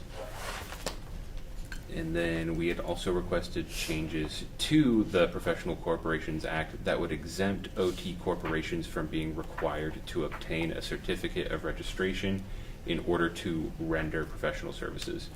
So when that Professional Corporations Act was enacted, if anybody wanted to form a professional corporation, not only would they have to have their licensee as a professional, but they would have to seek a certificate of registration under that act to form their professional corporation. And there were a few professions that were exempted. At the time, we were not one of them, but we did ask for that, and that has been enacted. So we did get that exemption. And this board, I think, or this issue, I think we would consider resolved. I don't think there's any further action to take regarding OT professional corporations. But if the board or any members of the public feel that there is room for discussion on professional corporations, this is where we would bring it back up. How does the board feel about it?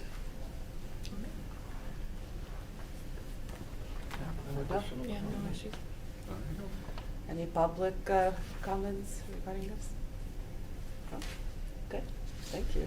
Okay, easy enough. Moving on to issue 4, this has to deal with classification as independent contractors or employees. I believe this stemmed from when it was DoorDash or delivery service providers were, there was a lawsuit about whether or not they should be considered employees or independent contractors, and that resulted in a new test to determine whether somebody is an employee or not. And there were some professions that had requested exemptions from being sort of categorized under that test. They wanted to still be considered under the old rules for that.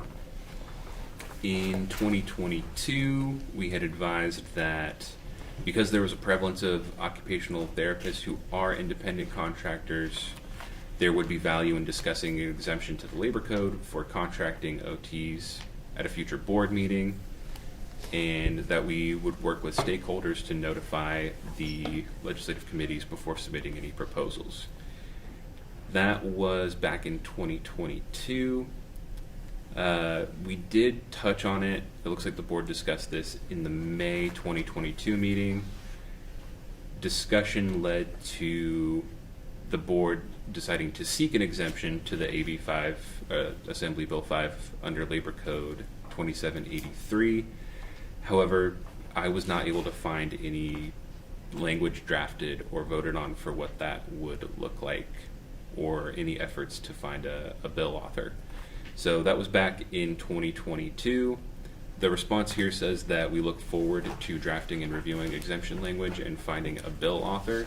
However, that's the board's decision. If that's something that the board feels they want to tackle in the future, we can leave that as is, but if the board doesn't feel that there's any more work to be done regarding this AB5 and requesting an exemption, then so be it. I do think that we should pursue it in the future because it's eliminating access to services and opportunities in non-traditional practice, in, yeah, community-based treatment, et cetera. Absolutely. Okay.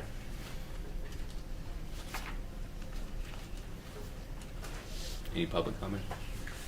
Yeah, this is Sam Yorkie, and OTAC has been receiving a lot of questions about this, and we sometimes I don't even think the association knows how to respond because we're not clear on whether we're exempt or not.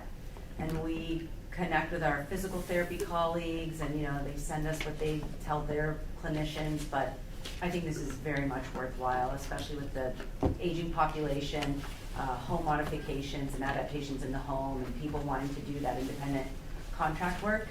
So it still is something that we're thinking about and trying to respond to members, and it'd be great if CBOT could find someone to take on, could find an author for that bill and get an exemption.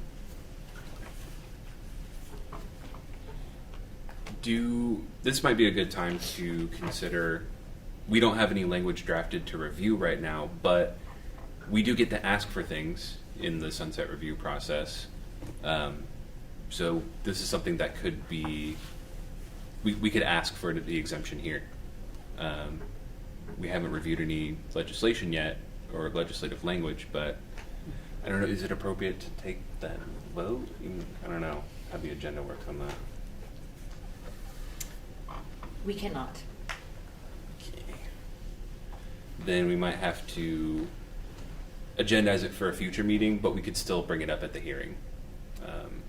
And we will get another background paper, just like we did in 2022, where we'll provide more responses before the hearing, so there's still time to get that included, but we can definitely get that brought up at another meeting as soon as possible.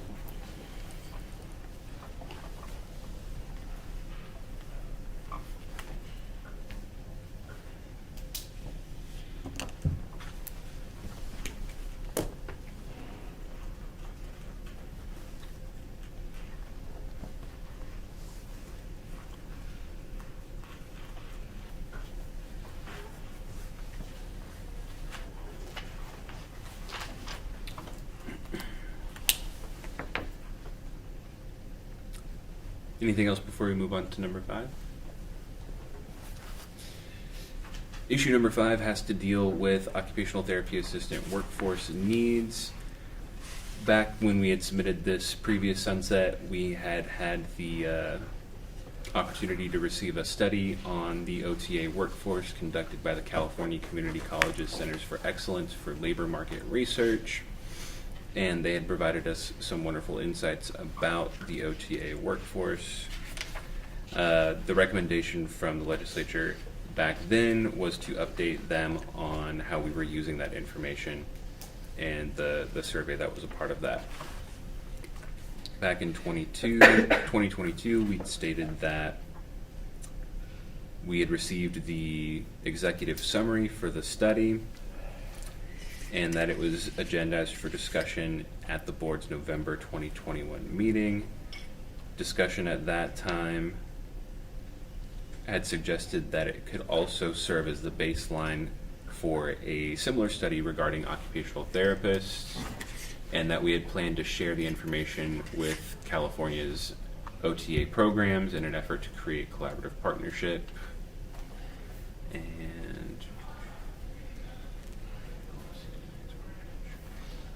And that we would attempt to utilize the information to develop policy that would ensure an adequate supply of OTAs exists to meet the need of California occupational therapy consumers. So that was our 2022 response. And then we have an update in the addendum materials. This is on page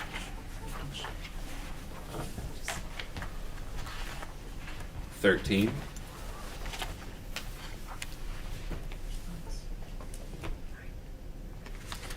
So one of the recommendations of the study, the OTA workforce study, was regarding diverse populations and/or bias, and this was addressed with the regulatory package. I think that's exactly where that package came from, was this recommendation. So we have used that information to act on the continuing education requirements. And then we do our presentations at OTAC, and we have, this is up to the board, but essentially we need to present some way that we intend to use this information in a meaningful way. So it might be worth considering initiating an ad hoc committee to address OTA workforce key takeaway and recommendations. But essentially this is our opportunity to kind of decide how we're going to use the information in that study, and if there will be a focus on getting that done so that we can have an answer for the legislature that says we still have stuff to do on it. Would this be the time to establish the committee, or when, like the next meeting? I don't know if we have the ability to establish the committee, but I think we could have just take a pulse check. Like, is anyone opposed to doing that? Because I can I just think we should do it. include the response says that we intend to initiate a committee, not that we did initiate a committee. So obviously, if anyone here is strongly opposed, I won't include that in the report. But I think if we're all generally on board, we can leave it in there.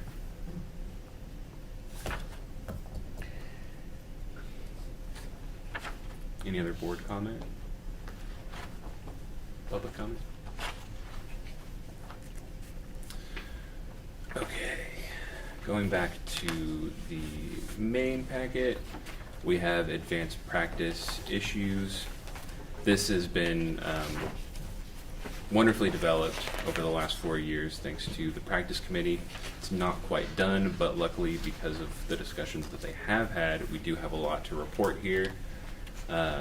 This information has been discussed at the board's most recent meeting, so I won't go into too much detail here, but our current response sums up the most recent recommendations from the practice committee, states that we're waiting for a recommendation on the advanced practice area of swallowing assessment, and that we plan to initiate a regulatory package to initiate those changes once that all is said and done.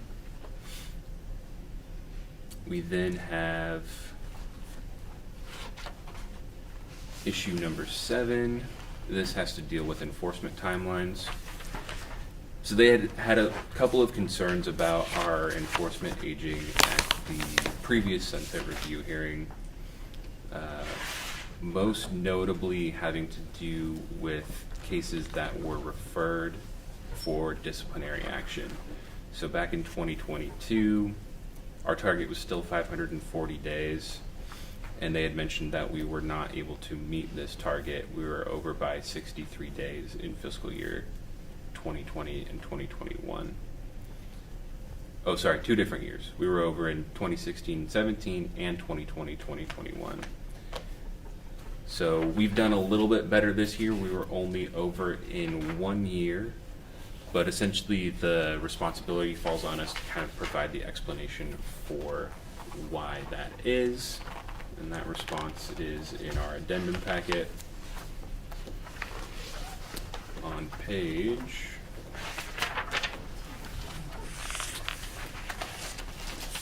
14.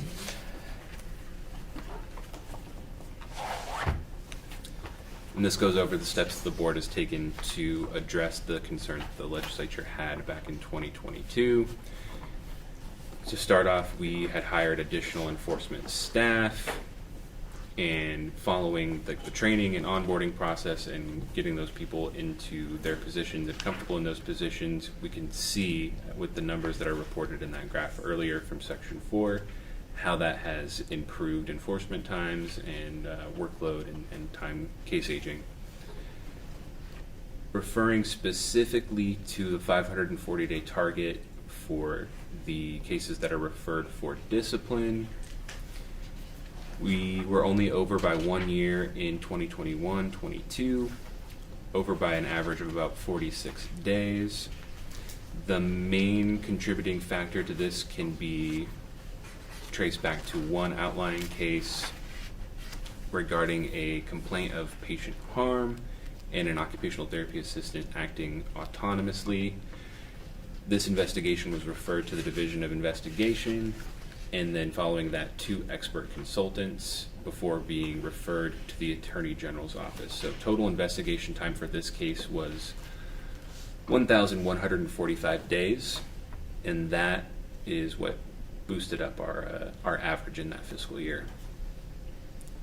And then in 21-22, they do ask us to look at not only investigation time, but the amount of time it took from receipt of complaint to impose formal discipline.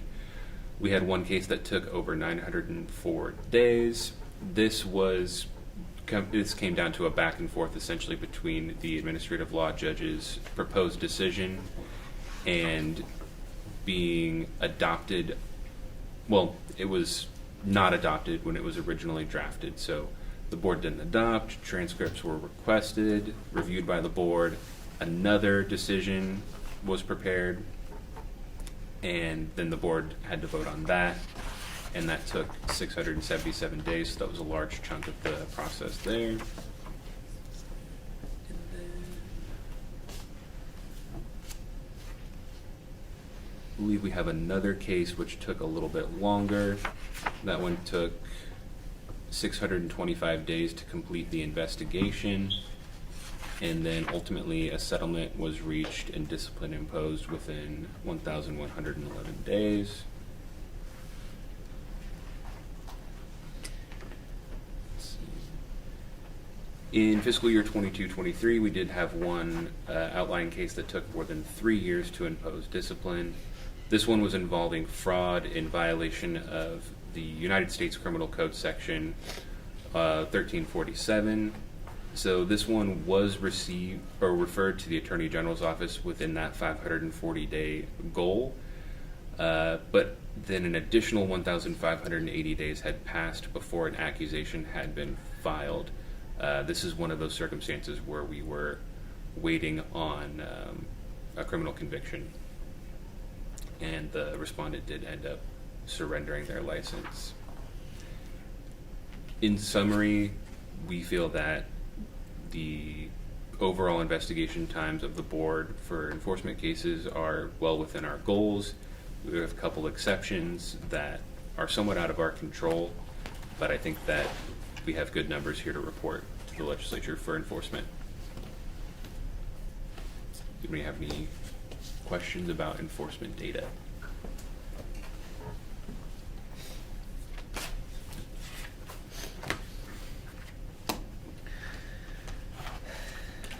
Any public comment?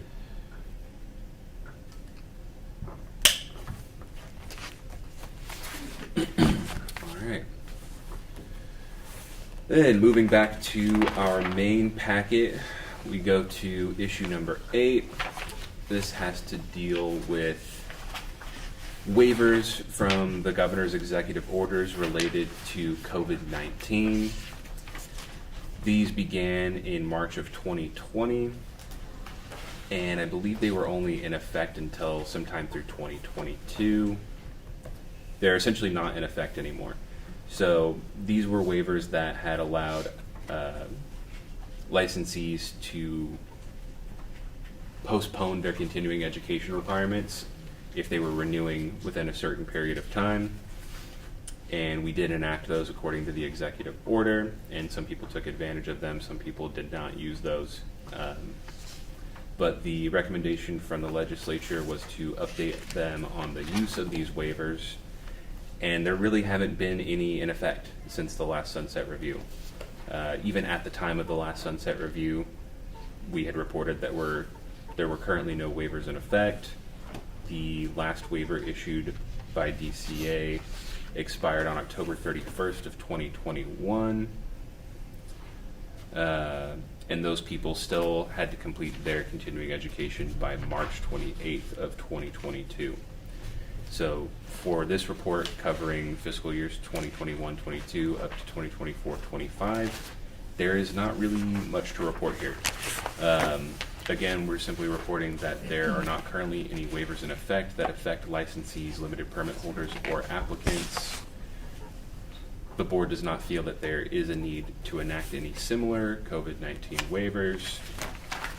And just touching on the fact that the acceptance and prevalence of virtual meetings has really helped to get public participation without physical in-person presentation. Let's see. Going on here, the board is not aware of any barriers to applying for licensure, taking exams, or receiving training that stem from the COVID-19 pandemic.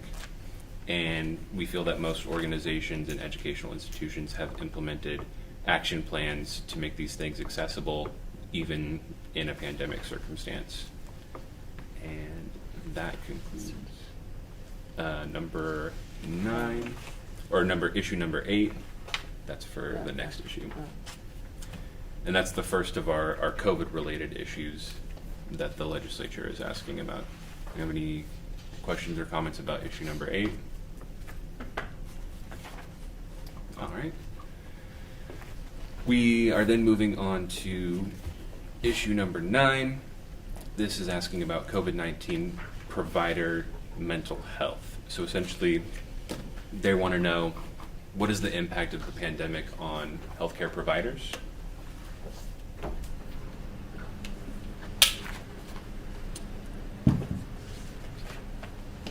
In 2022,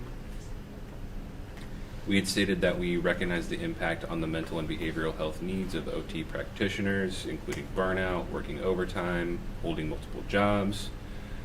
We had stated that despite being overworked and experiencing burnout, it doesn't appear that there's been an increase in complaints due to the impacts of the COVID-19 pandemic, and that research had just begun, and we look forward to reviewing that research in the future and any findings in order to identify what ways to better support the profession. So that was back in 2022. Our supplemental packet shows the current response for this issue number 9. And I don't think that this is something that the board has discussed explicitly over the last 4 years, although I might be missing some information there, but I think it's sufficient to provide the response that's here. Under ordinary circumstances, the work of healthcare providers is mentally and emotionally challenging. And, that is the question there. The board continues to recognize the impact of COVID-19 on the mental and behavioral health needs of OT practitioners. However, enforcement data supports the board's 2022 findings in that there doesn't appear to have been an increase in complaints due to services provided, documentation time, or resource availability, or other impacts of COVID-19. The board has not yet had the opportunity to review or discuss any research regarding the mental health impacts of COVID-19 on healthcare professionals, but looks forward to doing so at a future meeting. An ad hoc committee may be appropriate if preliminary discussion indicates the need for in-depth discussion. Now, these issues are included from the legislature's questionnaire that they had sent out at the beginning of 2025. I think it was about 3 or 4 months ago. 5 or 6 months ago, halfway through 2025, that we had received this questionnaire. I don't know how relevant the questions are anymore. I don't know if we're still operating under like a pandemic environment, but they're asked here, so we have to provide some sort of response. I mean, the only thing we would have it would be the WebEx factor, right? That not everybody has to Attend in person. attend in person, and the quorum can be in one, area, while they don't have to disclose their addresses and things like that. But that would be probably it. Yeah, I mean, and this would even be as far as like mental health on, the impact on healthcare providers or OT practitioners. So I don't know if we have any plans to get into the research on that. Is that even relevant still? I don't know. I think the world has changed. I mean, I think it might be a conversation for the future, just to have the conversation. There is a wonderful study done by the World Federation of OT on this subject. Yeah, so, and I have a couple of other reports related to it as well, but not as, data-driven as the WFOT one. It just could be, because then we did our due diligence, we looked at it Mhm. in a future time. Yeah. And if we reference a particular study that we're planning to discuss, that would probably go a little bit further to show Right, that which we're- it's all real much ado is to email you. Perfect. Any other concerns about issue number 9?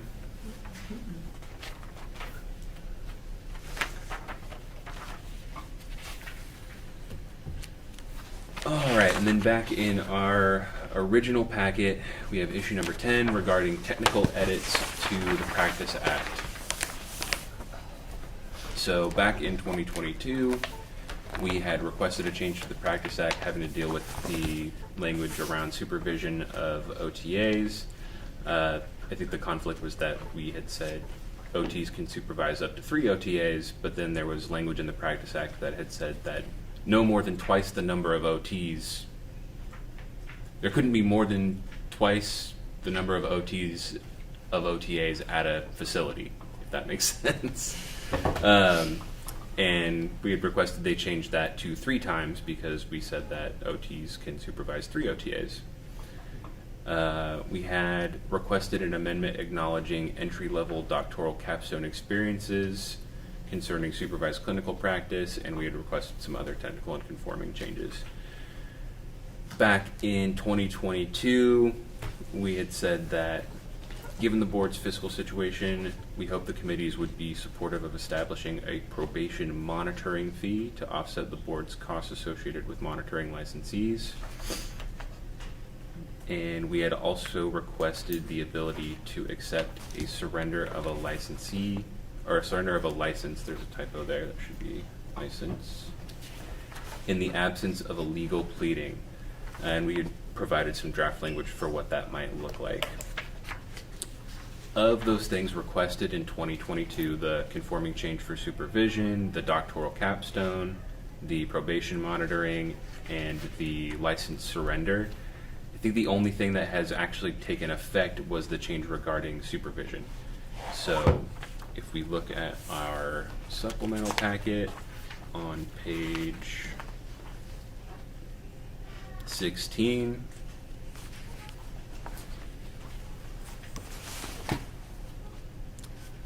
this is where we get to kind of bring those things back up again. So what I have here is draft language for the location of board meetings. This was discussed at a previous board meeting, but instead of being required to meet in the cities of Sacramento, Los Angeles, and San Francisco, we would just be required to meet 3 times a year, at least once in Northern California and once in Southern California. This language was already discussed, reviewed, and approved by the board. So this is, I think, what would fall under the category of a technical edit. I think that would be appropriate to include here. Then we have also added requested the ability to accept a surrender of a license in the absence of a legal pleading. So we can decide here if we want to ask for the things that we had asked for before, again, meaning probation monitoring and probation monitoring costs, I should say, and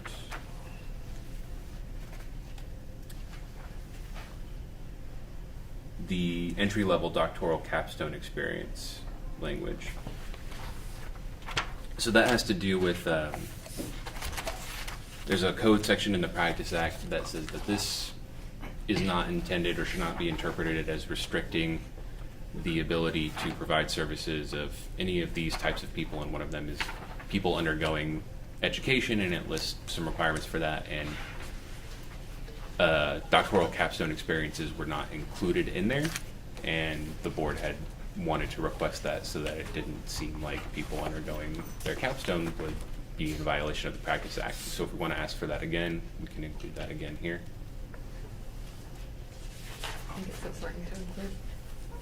What is it? It's important to include. Yeah, absolutely. We'll ask for that again.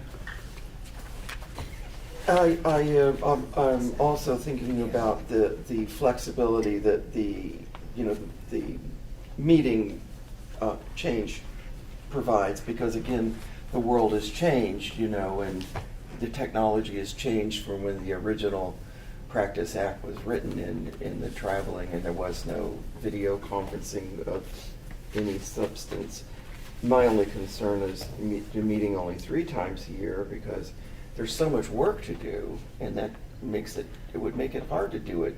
Mm-hmm. It says at least 3 times. Yeah, Oh, we- at least, okay, I And- missed that part, my apologies. That's okay. It's currently Thank 3 times when I don't think we've ever been that few.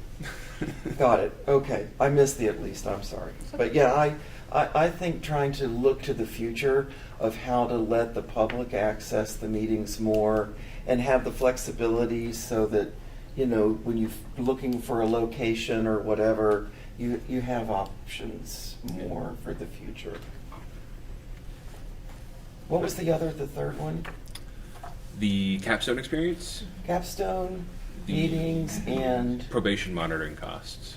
And that's what I was asking about during the last meeting, that I had been discussed in a recent meeting about that we should pursue it, because then that was towards developing, resources in the budget, Mm-hmm.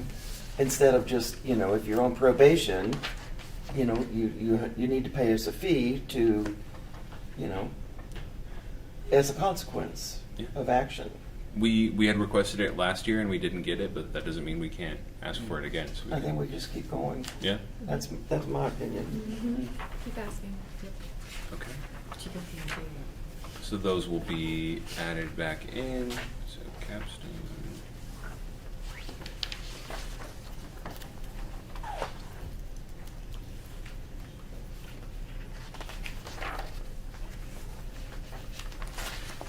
The probation monitoring costs might get moved to section 10, just because that maybe goes beyond the scope of what would be considered a technical edit. It's a pretty substantive thing, Mhm. but we'll definitely include it and ask for it again.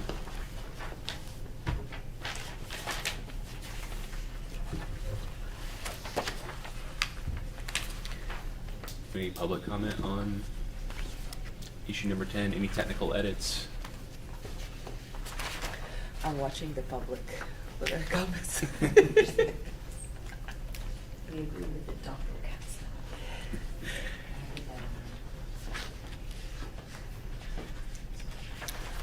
And that brings us to section 10. This might be kind of the most relevant section of the report in terms of asking for things from the legislature. So this,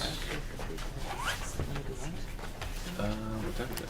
10:30, 12:30. Oh, okay.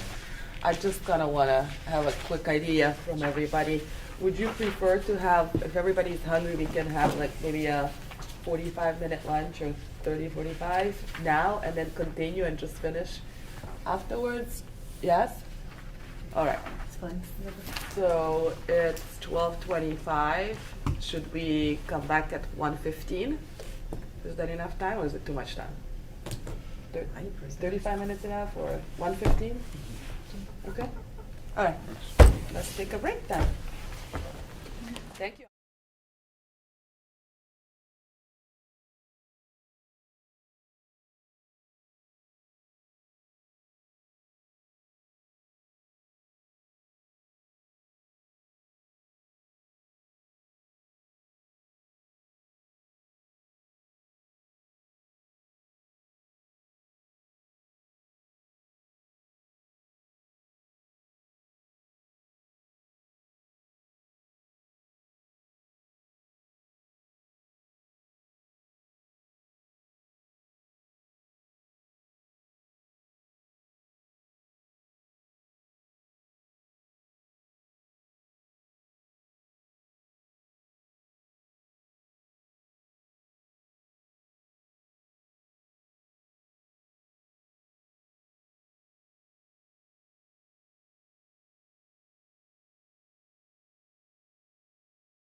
All righty, we're back.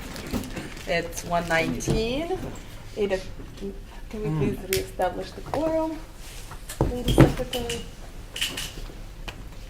Yada Marcos, Here. Christine Willisbaum. Here. Ada Boone Hurl. Here. Louis Arabet. Here. Matthew Greco. Here. Vicky Santos. Here. Aaron Schwer. Here. And we have a quorum, and we're gonna continue with agenda item 6, section 10, the sunset. Oh, I missed it. All right.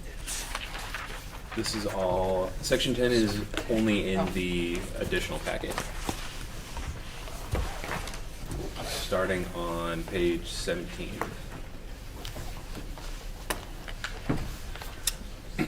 So this section is the board's opportunity to bring up any new issues and address any issues that the legislature had already identified.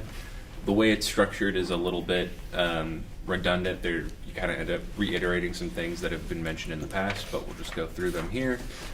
Our first section here it regards issues raised under prior sunset review that have not been addressed. So section 9 was the last section we discussed. Anything under there that has not been addressed should be here as well now. So issue number 1, the fee structure, we're still working on that. That needs to be addressed still. Issue number 4, regarding the exemption from the independent contractor test, that has some work to do on it as well.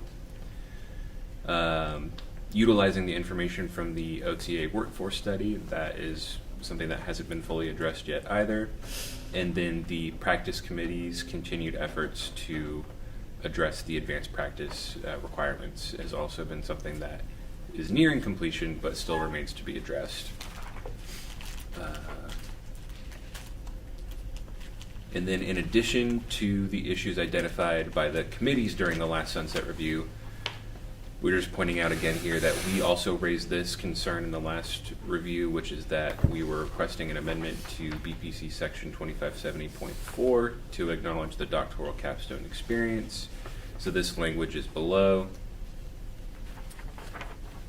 And then on the following page, as a follow-up to that, we requested this last time and we're requesting it again, amended language to 2570.6 to accept completion of entry-level doctoral degrees as a method of qualifying for licensure. And the relevant changes to that code section that are proposed are down in subsection D, E, D and E, just D and E.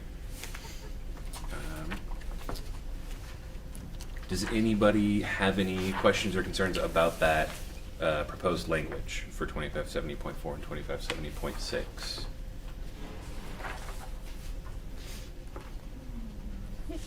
And we can have some time to review it since this is new to everybody here. No one had a chance to review it before. If anybody wants to look, but we can move on as well. Can give it a minute.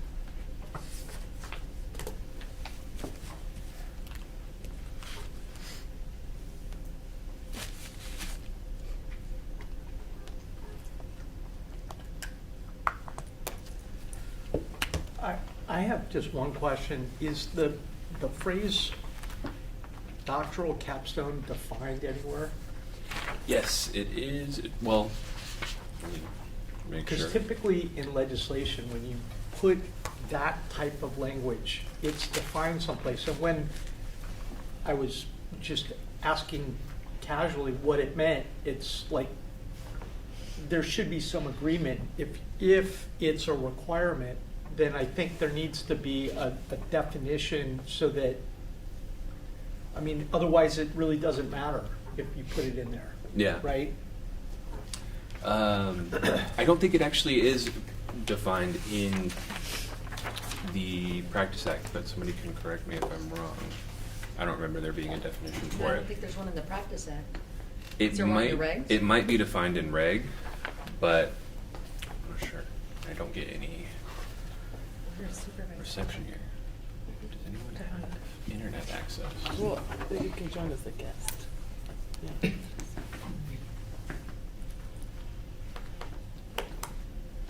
And one of the licensees might be better than I am at this, but it might be something that is considered like an educational type of standard? Well, Like we know what a master's is? I don't know. We wouldn't have that in our act, but it is somewhere. Is there some kind of definition of doctorals? So I think where we're running into the issue here is where it says like supervised fieldwork experience and then an entry-level doctoral capstone experience. It's the experiences that are usually clinically affiliated that we're talking about. So where is it defined where is fieldwork experience defined? But yes, to your point, in the ACOG standards, it's very clearly defined what meets the criteria. So if we're saying as supported by ACOG, which it would Well, be- yeah, we wouldn't necessarily be able to do that. We'd have to put that in our own regs. Right. Or we'd have to reference that, but if they changed it, we'd be in trouble. So we'd have to put it in our own regs as Right. to what those standards were. But do we have a definition of doctoral? Is it something like a master's or a bachelor's where maybe it's not in our stuff, but it's a term of art that is defined somewhere or reasonably constructed somewhere that the government can reference? It would be in the glossary of the ACOG standards, wouldn't it? Yeah. Yeah. Okay. And that's, according to the language here, it says arranged by an ACOG accredited institution. And we have to the educational institutions have to adhere to that definition. So it would be, Well, what I'm saying is there's a crisscross between what's a private definition and what's a government definition, Right. is what he's saying. If the Yeah. government is imposing it, the government needs to define it. I guess that's where I'm confused with this, because in the language here, it just says that all experiences approved by the board and arranged by an ACOG accredited educational Yes. institution. Mhm. So we're saying that we're agreeing to that. Well, we can agree to use an institution, but if we are defining, if we are using a term or a program or whatnot, we need to have that defined as an act and not by a private entity. Mhm. And we're approving that particular private entity to do that or to certify it or whatnot. But as the government, we define Define what it. we're talking about so Okay. that the public can find it. So then, yeah. So if there's not currently a definition, that would be a good. Where is fieldwork currently defined in our act? I can't remember. I'm looking at the act right now. I'm just checking for doctoral capstone experience first. I don't see that defined in the Practice Act. I'll check regulation in a second, but let me check Practice Act for fieldwork first.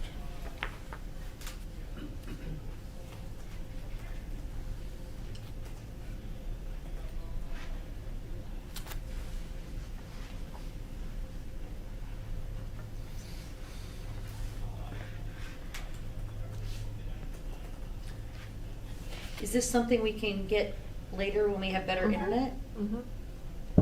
Yeah, I mean, we can. I mean, do we have to include do it at this meeting? Is it necessary to include, or is it even possible to include additional for the sunset? It's still possible to Okay. amend this however the board sees fit. So we can certainly add a definition. If I could go to. You have, Oh, yes. Section 4180 definitions of Title 16 Division 39 California Code of Regulations has doctoral capstone student means an occupational therapy student completing a capstone project or capstone experience. Is that the same thing you were talking Same about thing. already? Yep. Yeah. So it looks like we have Found it. a definition in reg. At least it was a pending reg. If it's not a reg yet, it might not be a reg yet. Okay. Well, So it's in working. progress. And if- I don't think we have anything posted that's pending right now. If you're looking at the board's website, the link to regs, that should all be. I'm looking at meeting materials from April 12th, 2024, which was language that the board voted on back then, and also 2023.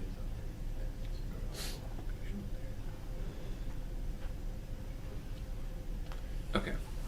So that would require, if we were to ask for the definition to be provided in statute, we would have to seek some changes to 2570.2, which is all the definitions for the Practice Act. Yeah, chances are it'd be better off in regulation.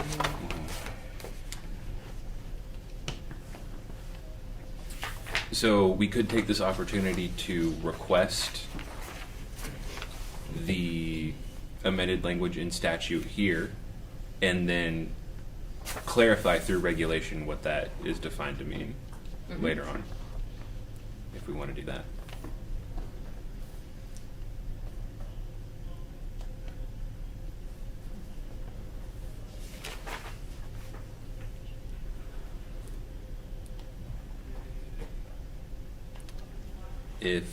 If we want, we could even add in here, completed a supervised entry-level doctoral capstone experience as defined in Title 16. You know, we could make an allusion to that here. In the statute? Yeah. No, you would No. never reference a reg in the statute.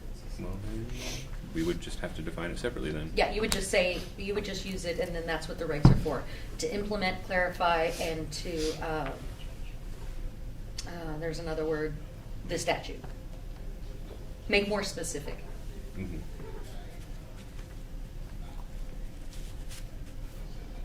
Okay. Do we have any concerns about the function of the change?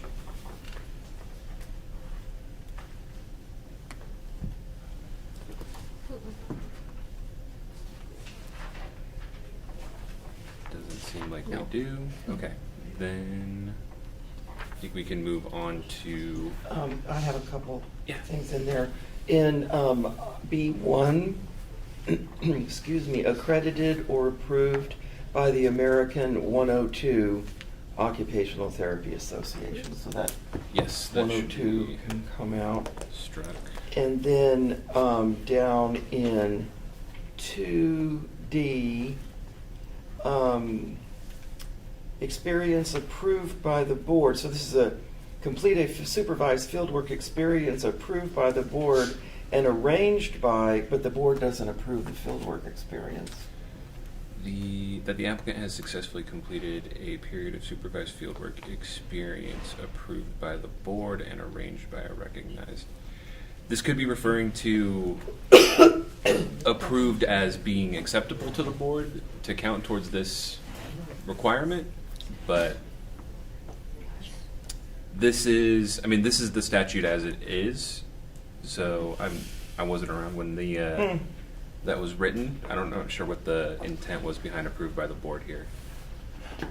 Completed a period of supervised fieldwork experience approved by the board and arranged by a recognized, and it used to say educational institution, but this would amend it to say an ACODE accredited educational institution. Usually this means that once the supervised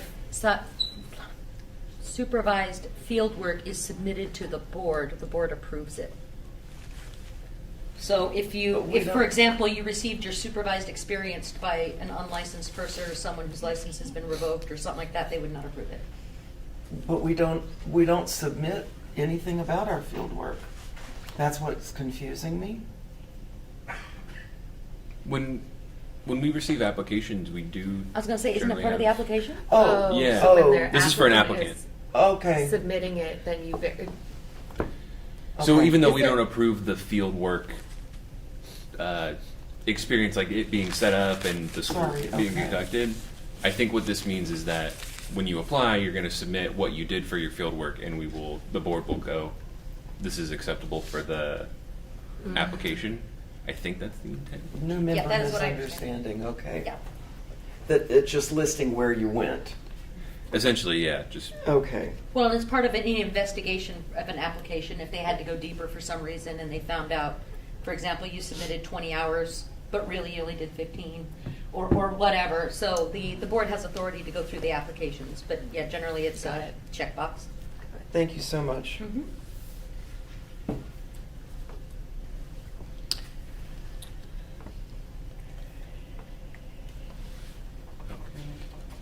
then I think we can move on to the language for 2570.33. This is a not an amendment, but would be additional language to the Practice Act. This is regarding the ability to accept a surrender of a license in the absence of a legal pleading. Helen, maybe you could weigh in on this, but I'm not sure how necessary this is to seek through legislation. I don't know what this achieves that we couldn't achieve through just adding it to our disciplinary guidelines. Where are you looking at? This right here. So, accepting the surrender of a license in the absence of a legal plea. Oh, so this whole thing is new? This, yeah, right here. Okay. So. Do you guys have current authority to accept a surrender? Because that's what this would create. Most boards and bureaus are currently creating an option for a non-disciplinary release of a license, Mhm. so that if someone is leaving the state, if you guys do not have a retirement option, this was a standard prior to a retirement option, so that someone could could surrender their license without becoming expired or without becoming disciplined. And so they just peacefully go out into the world. So Right. if you guys do not currently have this, you need it. Not in the absence of them already, like an accusation or. Correct, you Yeah, are, right, we it don't is have generally forbidden if you are in current active discipline or anything like that, and it is one of the reasons why it's generally an application, because if we have something in the background, we may need to be looking at. But it is just simply a way to close the license without the license demonstrating an expired, canceled, or the board having to process a revocation. I'm in favor of having that. Okay.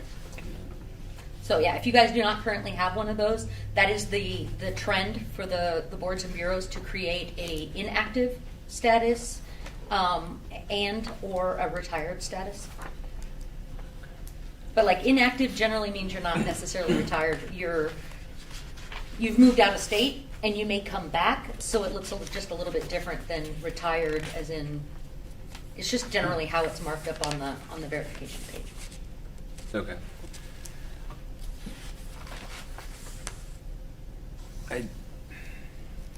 I'm wondering if there was any intent behind this language when it was originally drafted to allow somebody to surrender, maybe not necessarily they didn't do anything wrong, but before there's an accusation they could just surrender, if that was maybe part of the intent. So there is,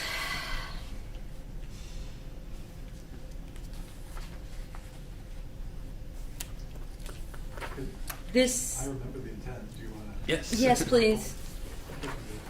Go ahead. We had someone who came back to us repeatedly from out of state who, to have this, we had no option but to discipline this person if she were to surrender her license. And the board wanted an option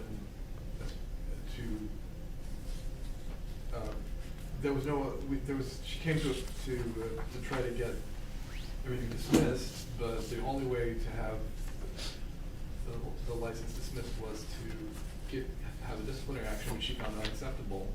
We lacked. And then for her to continue the probation, stay on probation for Right. all the time. So every Forever. year, every month she was out of the state, it was stalled. It was It for. was told for like 8 million years. Yeah. So it was intended for somebody who was a probationer and they were saying, I'm just ready to be done with it. So, Because I live in another state. But she didn't want to give up her It's been license. 8 years She did. since I've been on probation, and it's going on forever. Yeah, and it looks like this statute is specifically for those who are impaired due to mental or physical illness. That's unnecessary. You can have an inactive status, a retired status, or if the person is unable, that would be what you would discuss with them. Hey, we need you to have you surrender this license. And if they're on probation, there is a probationary term that allows for a surrender. And it just basically puts it back into revoked status. And if they don't like that, then our options are to proceed with disciplinary action. But for this, you may actually run into some ADA issues in that this particular statute is for those with mental and physical illness, when you could just have someone who would like to just go active and there's no discipline, which can be discussed as an option prior to pursuing discipline.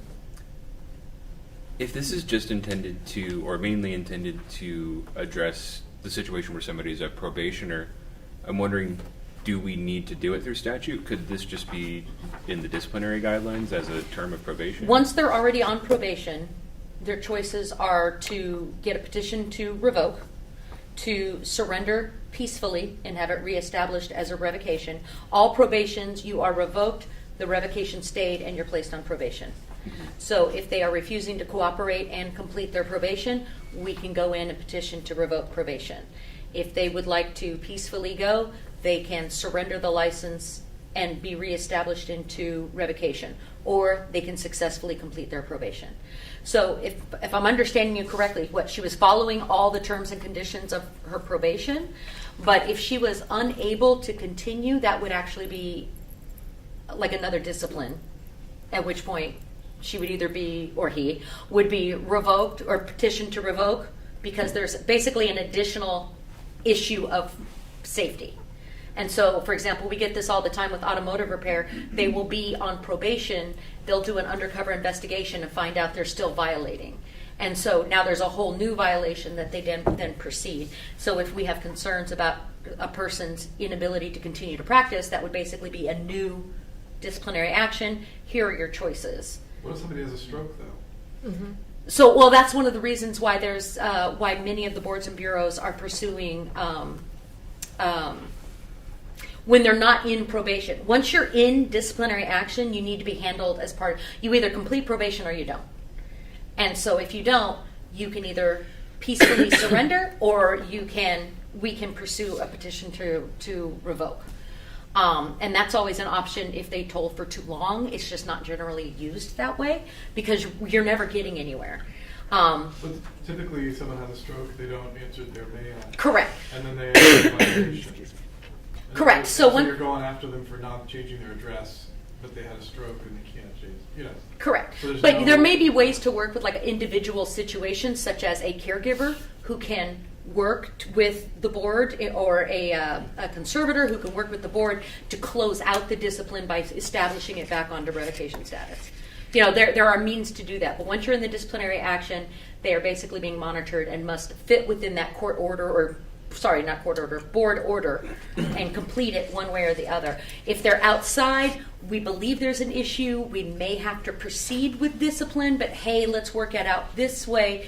If, excuse me, we have a statute that allows for an inactive status or a retired status that allows the person to leave without additional burden upon the board, without a negative reflection unnecessarily onto the verification page, things of that nature. But yeah, this in particular is talking about if you were to get a 2570.33 retirement, it would be because you're impaired mentally or physically. That's usually not a good indication under the ADA. You're being essentially labeled.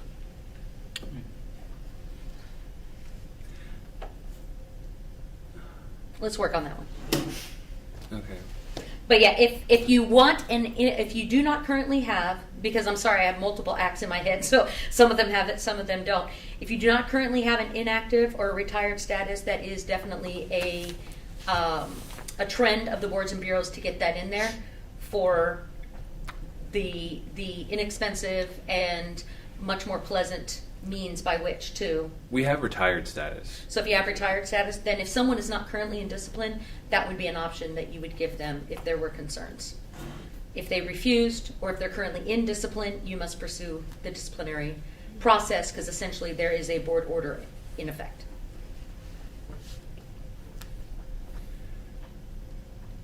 I guess I'm not sure what this language achieves that we don't already have the ability to do.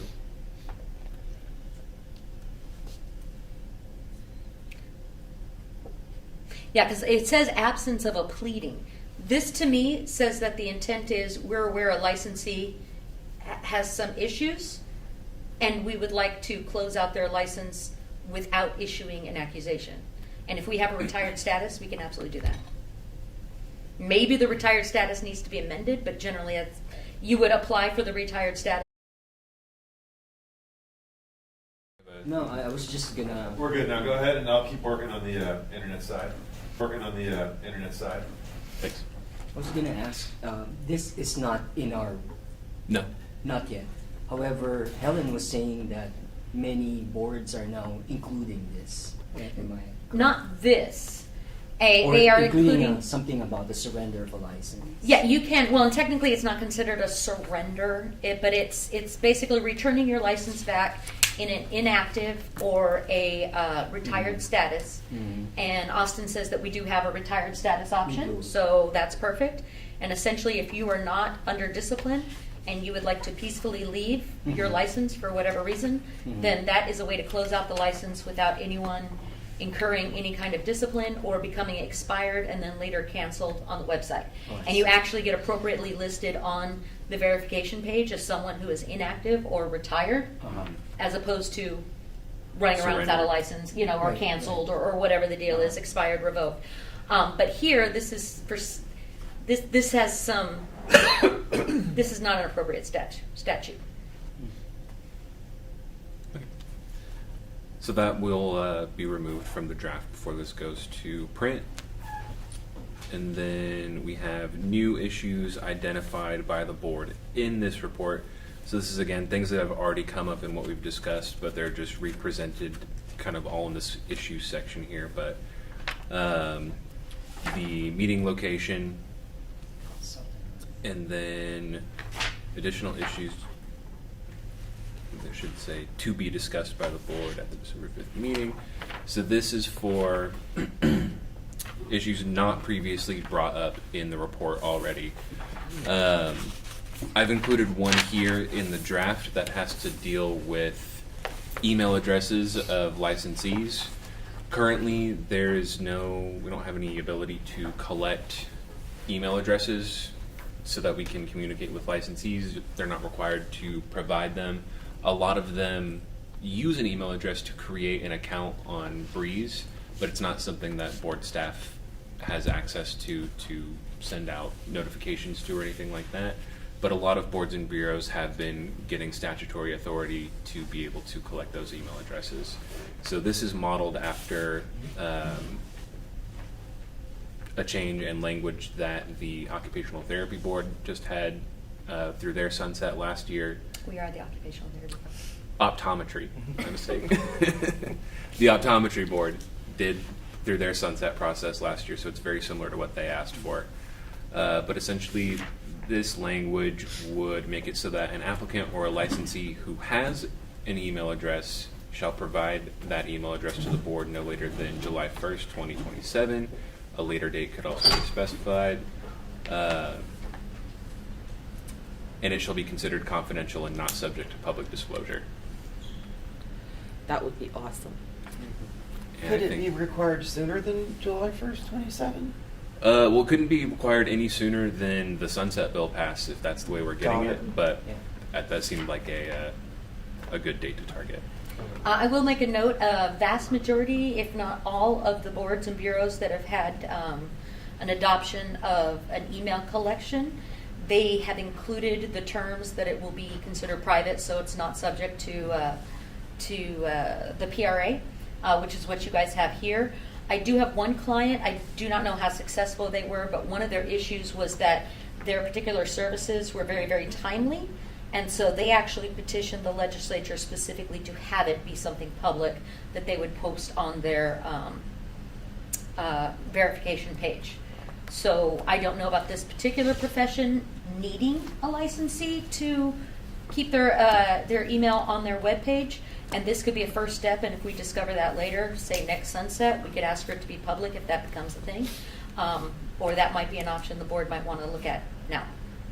So going back to 2570.33, that language mirrors the Business and Professions Code Section 820, which holds in part whenever it appears that any person holding a license, certificate, or permit under this division or under any initiative act referred to in this division may be unable to practice his or her profession safely because of the licensee's ability to practice is impaired due to mental illness or physical illness affecting competency. The licensing agency may order the licensee to be examined by one or more physicians. Mm-hmm. So how is that inconsistent? 800 is all healthcare boards are entitled to have their licensee examined. This is, what do you do if they've been examined and found to be unable to practice?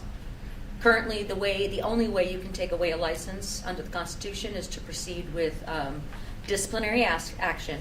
If you guys have, prior to having any type of inactive or retired status, that was the only option. You had to proceed with disciplinary action. With the retired or the inactive status, then now that's an option. This was trying to build in a disciplinary process of a settlement prior to an accusation. And that's not proper. And also it would be something specified for mental and physical issue, which would also not be proper. This just allows the boards to do an investigation. So for example, as a non-healthcare board, those other boards do not have that option. Okay. Unless they have it in their specific act. But those apply to all health care boards.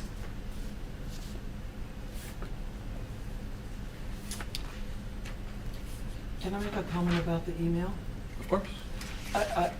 And that would enable, excuse me, for the board to collect it and then we could distribute information to To the licensees, which is a huge deal. Well, we would be able to collect the information and then we could communicate with the licensee. Right. Yeah. But yeah, we couldn't hand out the email. So that's No. what I thought. No, that no, meant. not- Okay, I was like, no, we can't just create a dev directory.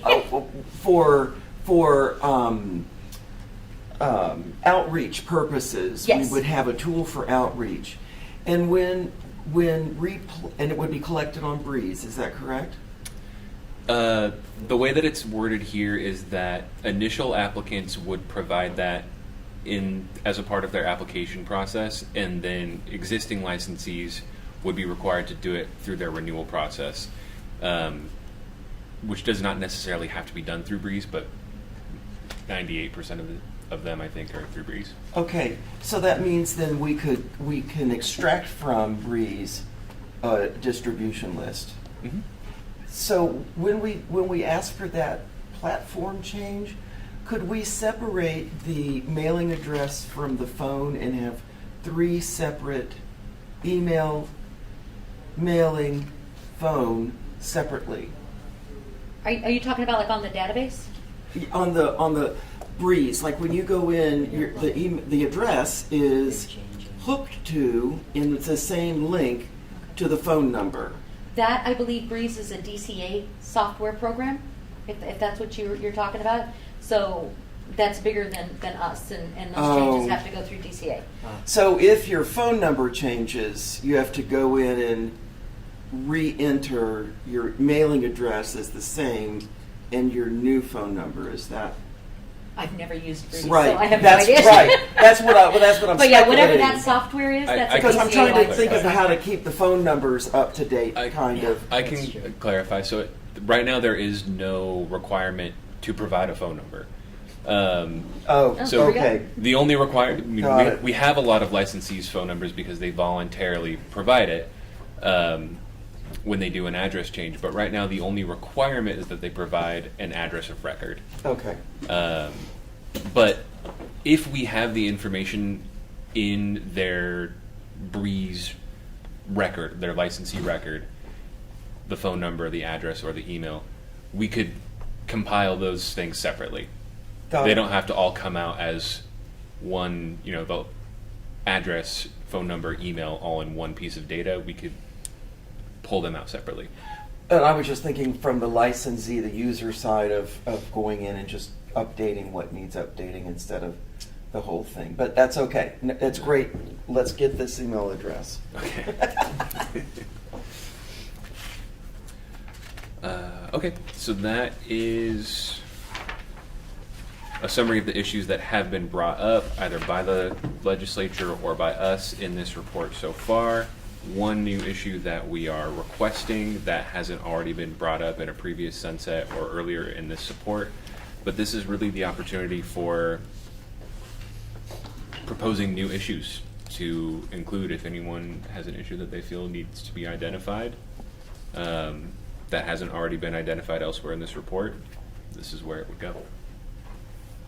So is this where we would put the language about pursuing the independent contractor access, or that was already discussed in a? That was Okay, already, yeah, that's okay. from the previous sunset. And so was the workforce. So something new would be like the educator misconduct. Yeah, that's something that doesn't appear elsewhere in the report and hasn't been brought up by us in the report, so that's something that we could include here. So that would include, well, that was in reference to the complaint prioritization guidelines, correct? That's what, it was that page that triggered that reminder to me to Mhm. find a home for that concept, topic. So, how would that be presented in, just as like a proposal? How would you suggest presenting that issue? That's hard for me to answer off the top of my head. I know.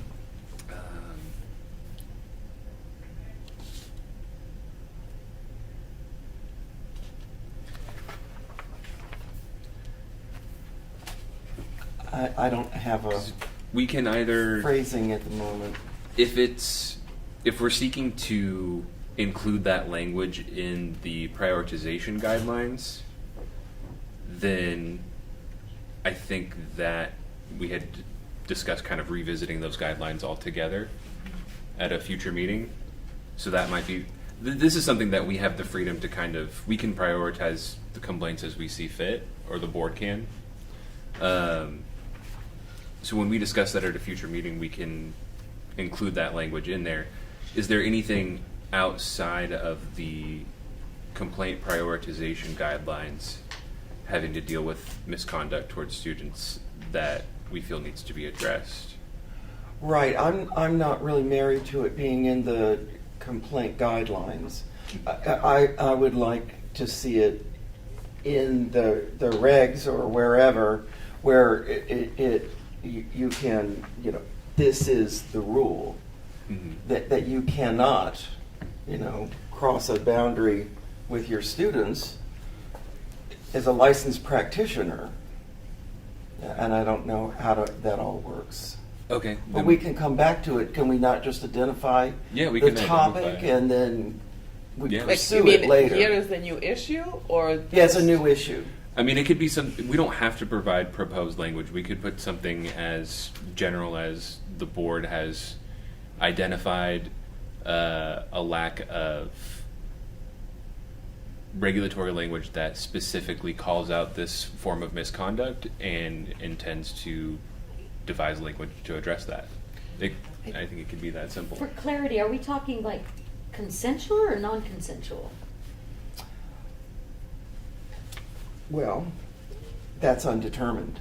Okay, because like, for example, the state bar, we have a law that we cannot have sexual relations with our clients unless we were already having them prior to taking them on as a client, or if it would interfere with our ability to practice. The prior law was we could, as long as it didn't interfere with our method of practice.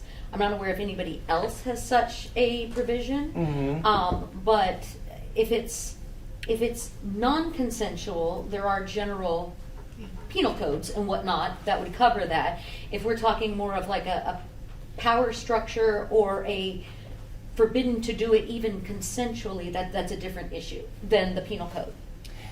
It's more along, I think it was a combination of, if I go along with this, I need to do it because I'm a student. And not just feeling coerced, but somewhat, The power struggle. complicit with it too. Would that be Like, within the policies of the institution as well, though? That would be within. not the- necessarily, So I'm wondering if that's. not necessarily. Yeah, I'm wondering if for the Practice Act, it is more of the I- legal.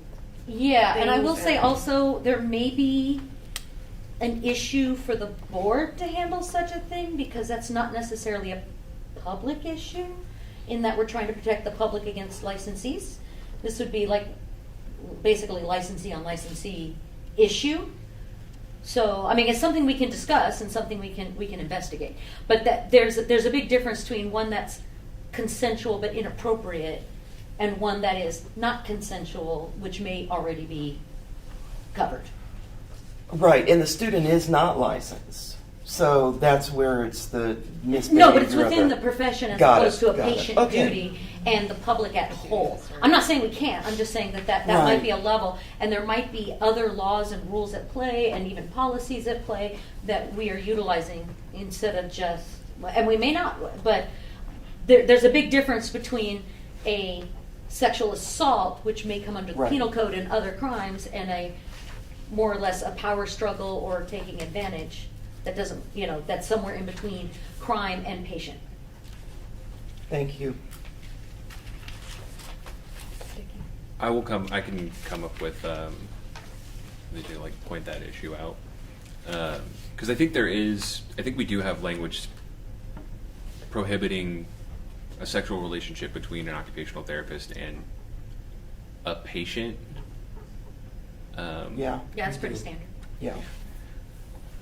I don't know. And I believe that's why it's one of our violation lists. Yeah. Because they're specifically called out because we have a duty. Yeah, I remember that case too that brought that forward. Yeah. Okay. And then,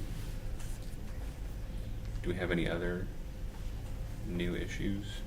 I mean, Can I ask a question? I guess I'm not seeing the difference between an occupational therapist and any other person that an OT works with. Why is there a singling out of an educator and a student?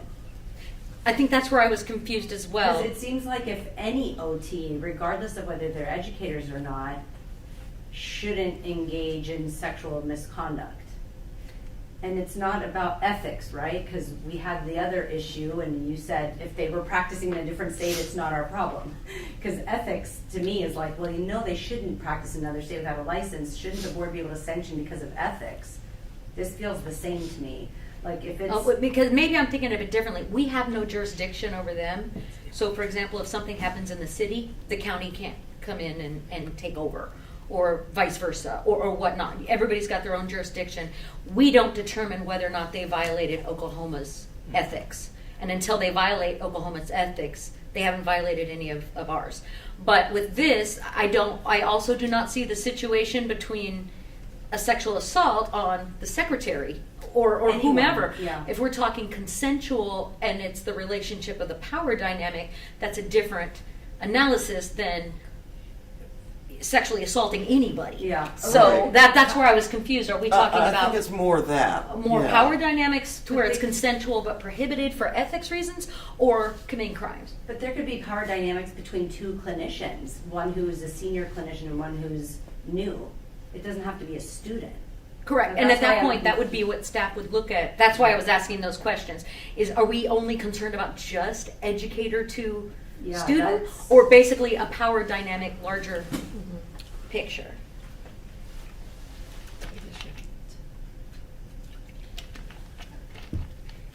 I think 4170 speaks to it already, educators mentioned in that. 4170, it looks like B1 and 2. Educators in there, I'm sure if Helen wants to read that and see if it takes care of that. Yeah, I have like nothing for internet. Do you have it? I'm pulling it up.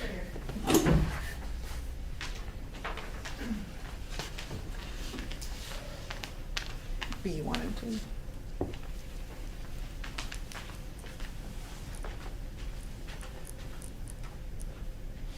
Oh, okay. Occupational therapy practitioners shall not exploit or harm recipients of occupational therapy services, students, research participants, or employees. Okay. There we go. Never mind. You got it. Yeah, see, and this one is more consensual. This is do not have relationships. And for more peace of mind, occupational therapy practitioners shall, while a relationship exists as an occupational therapy practitioner, educator, researcher, or supervisor, and within 6 months of termination of occupational therapy services, avoid relationships or associations that include, but are not limited to, emotional, physical, psychological, financial, and social activities. Bingo. And I think that's standard in all boards. Thank you. Thank you all. So I guess we don't have any new issues to raise. And that's fine if we don't. But it's good. Thank you, Jody. You know? Thank you. Yeah, good job. Sanya? if you want a new issue. Okay. Oh, there's independent Sure, we contract. can't wait. I had is it time for some Sure. new issues? Yeah. I had a question about if the California Board of OT has ever considered, and I don't know, maybe the people sitting here have not been on the board long enough to know, or maybe been around in the profession long enough to know, or maybe you have a sense of this in your tenure with CBOT, but has CBOT ever thought about dictating what kinds of CEUs or continuing education units or professional development units practitioners in the state have? Like, you know how AOTA approves continuing education and then you can only get CEUs from approved AOTA accreditors, or I don't know what the word is for it, maybe it's accreditors, or a body that approves CEUs so they're not just any Joe Schmo like continuing education course. Has CBOT ever thought of that? Does anybody know? Meaning like approving CE course providers for just general continuing education? Yes. I know that we pre-approve advanced practice continuing education. Those courses and instructors have pre-approval. I don't know if this has ever been considered in the past, but not in the recent past for general education. I do know that one reason it might not have been considered is if we were to do that, then we would get every education provider applying for approval. And I don't know who would vet and approve them, but It would have to be a whole other division. Yeah, the whole We'll have reg to- would have to be developed to set up an approval requirement. I think there was a time, I can't recall, that we required people when they're taking CEUs that it has to be approved, but I don't know if it's the California Board of OT who approves it. I can't remember, but I knew there was, and then they took it out. Yeah. I'm not sure if this is CBOT who did it, but there was a time, yeah, that they were looking at it, and you have to register your whatever continuing education company, so you can get the CEUs properly. But I'm not sure if CBOT was the one who did it, but I remember it. I can't believe you want us to regulate more stuff. Why not? Well, I mean, the board just has a pending reg about, about requiring more specificity in the categories of CEUs. Yeah. By adding an ethics course and by adding jurisprudence and DEI. And that was, but, I mean, when I was on the board, I was resistant. Making it more specific because you have people violating the current CEU requirements, and you're going to have more violations. And also, there's a problem with the advanced practice ones in that they get approval and they change the course, and they don't tell the board for the advanced practice courses that are already approved. So the board is having to sift through these advanced practice courses that they approve and finding that they're dealing with the fact that people bait and switch them, or they just change the course and then they don't get it reapproved. So there's it's bigger than a bread box. I have one more thing that's related. I mean, you don't have to put everything that you're going to do in this report to the legislature, because then you're going to have to go back 4 years from now, and if you didn't do it, And explain why it they're didn't gonna say, happen. why didn't you do it? So I mean, I wouldn't get too in the weeds about it. If you've got a few things. This is a report to the legislature. We're here to talk about a report to the legislature about what you really are going to want to do, that you're going to need their help with. I don't think you need their help with getting action. And along those lines, some things can be done in regs, some things require a statute, but the sunset isn't our one and only time to ever talk to the legislature about changing statutes either. So it's just kind of a checkup, and if there's something we know we have going on right now. But yeah, like Richard said, we can always investigate it and do that at another time. And that is something we can do through regulation, is the continuing education, I think, is all through reg. So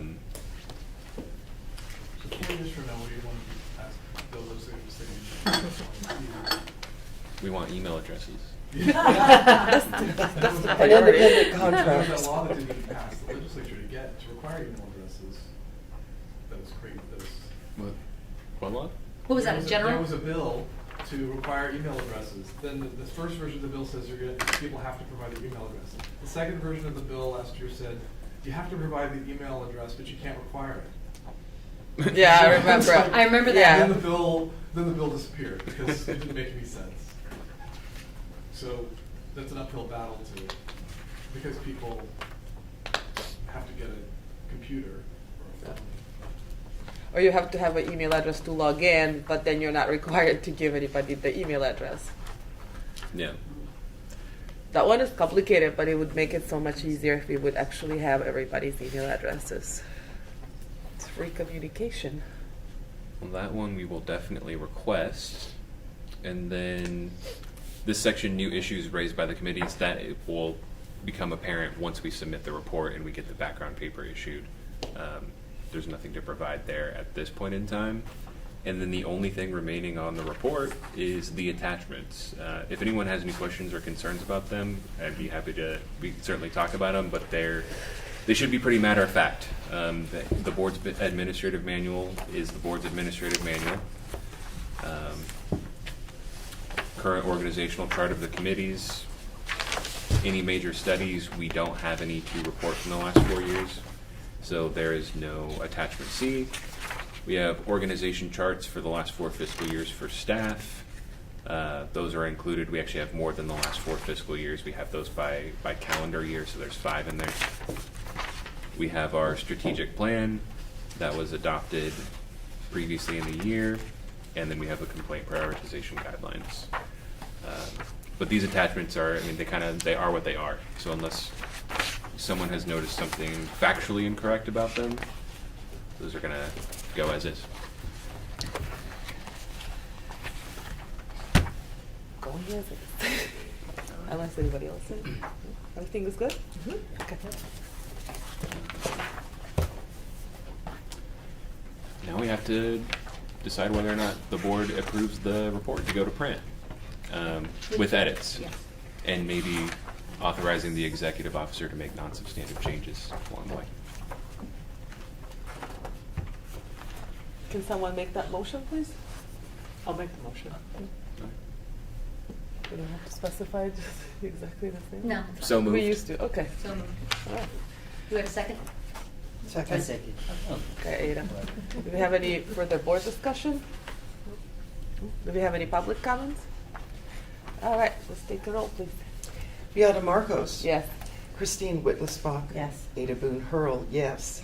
Louis Arabin. Yes. Matthew Greco. Yes. Vicky Santos. Yes. Aaron Schwer. Yes. Great, motion carries. Good job. Oh, teams. Did it.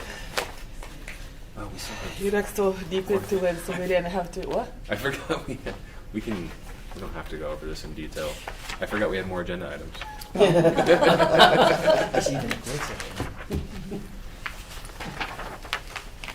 Well, I think you've effectively done an executive officer's report. Yeah, Yes. there's not really much contained in here other than the time. I mean, this is for the first quarter of the current fiscal year, but we also met a month ago. Yeah. So there's not a whole lot to update on here. If we're gonna get into do we have to take public comment before we go to the next agenda item again, or are we good? It never hurts to have public comment. It's always a good time for public comment. Where do we have the meetings, Public? what the dates for the next meeting? Those are in the email. Oh. Because it was mentioned, and I wasn't sure if it would be in front of us to approve of. All right, we'll go to public comment regarding the executive officer's report. Any comments? No? Congratulations on all your hard work. Thanks. That's a good comment. Yes, yeah.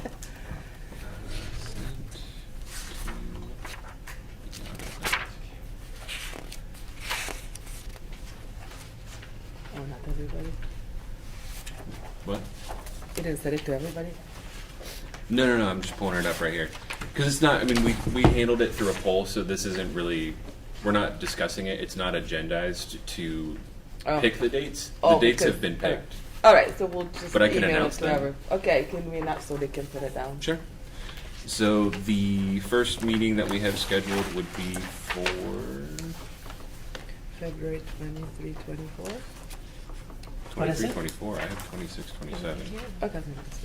February 26, 27. May 21st and 22nd. August 13th and 14th. And October 29th and 30th. Can you please repeat? Yep. February 26th and 27th. May 21st and 22nd. August 13th and 14th. And October 29th through the 30th.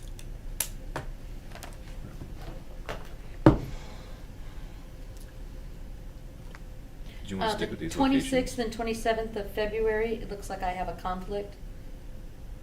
Okay. So I'll either come with this board or go with the other one. Okay. Because And I think same that- thing with May 21st.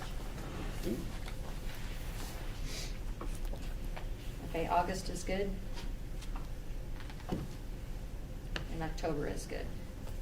Okay. And then do these locations still look okay, or do we want to hold off on committing to locations?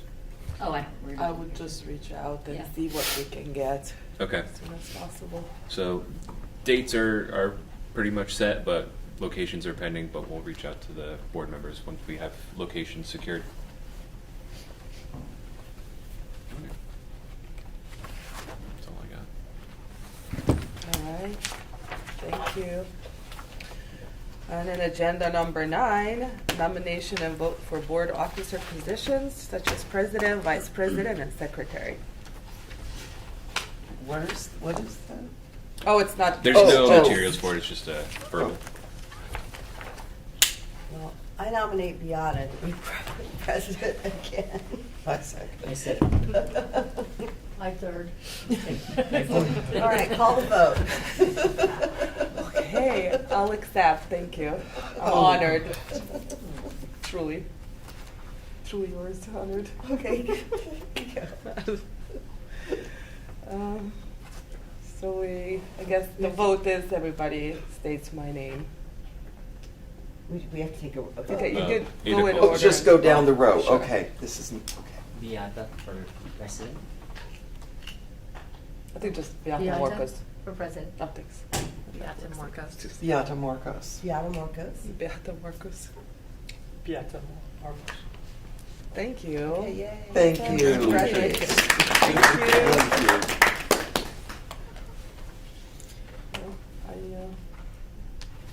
I nominate, I nominate Christine Whitler for vice president of the California Board of OT. Okay, I accept. I'll Thank second. you. I'll Thank second. you. Okay, just for the record. Thank you. And let's do the same. Christine Whitler for California Board of OT vice president. You can just state the name. You just say Christine. Yeah. Okay. Christine. Christine. Christine. Christine. Christie. Yay! Yay. Congratulations. Thank you. What's your last name? The same. It's too hard. Yes, I would like to nominate. I'm sorry. go I'm ahead. sorry. Oh, are there any other nominations, by the way, for any of the positions? Just so too late. Yeah, yeah, now that you asked, now that you're solidified. Yeah. Well, and then I think we would like to nominate Ada Boone Hurl for secretary I'll second. position. I'll second it. I accept gladly. Yay! Thank you. Ada And then- Boone Earl. Ada Boone Earl. Ada Boone Hurl. Ada. Ada Boone Hurl. ADH. Ada. Yay! Congratulations. Thank you, thank you. And I assume no other nominations either, so just for the record. Well, thank Okay. you guys. It's going to be hopefully a little bit less challenging year, this one. A we're little all- bit easier than this past. We'll try to behave. Oh, wow. No, you've been the We best already behaved for the entire month. Alrighty, so we're gonna go into closed session. So lovely to see everybody. Thank you so much for coming. Thank you, Jody, for your hard work, and Austin and everybody. Thank you. And I guess we adjourn at 2:24. Cookies. We take a quick break. 2:24.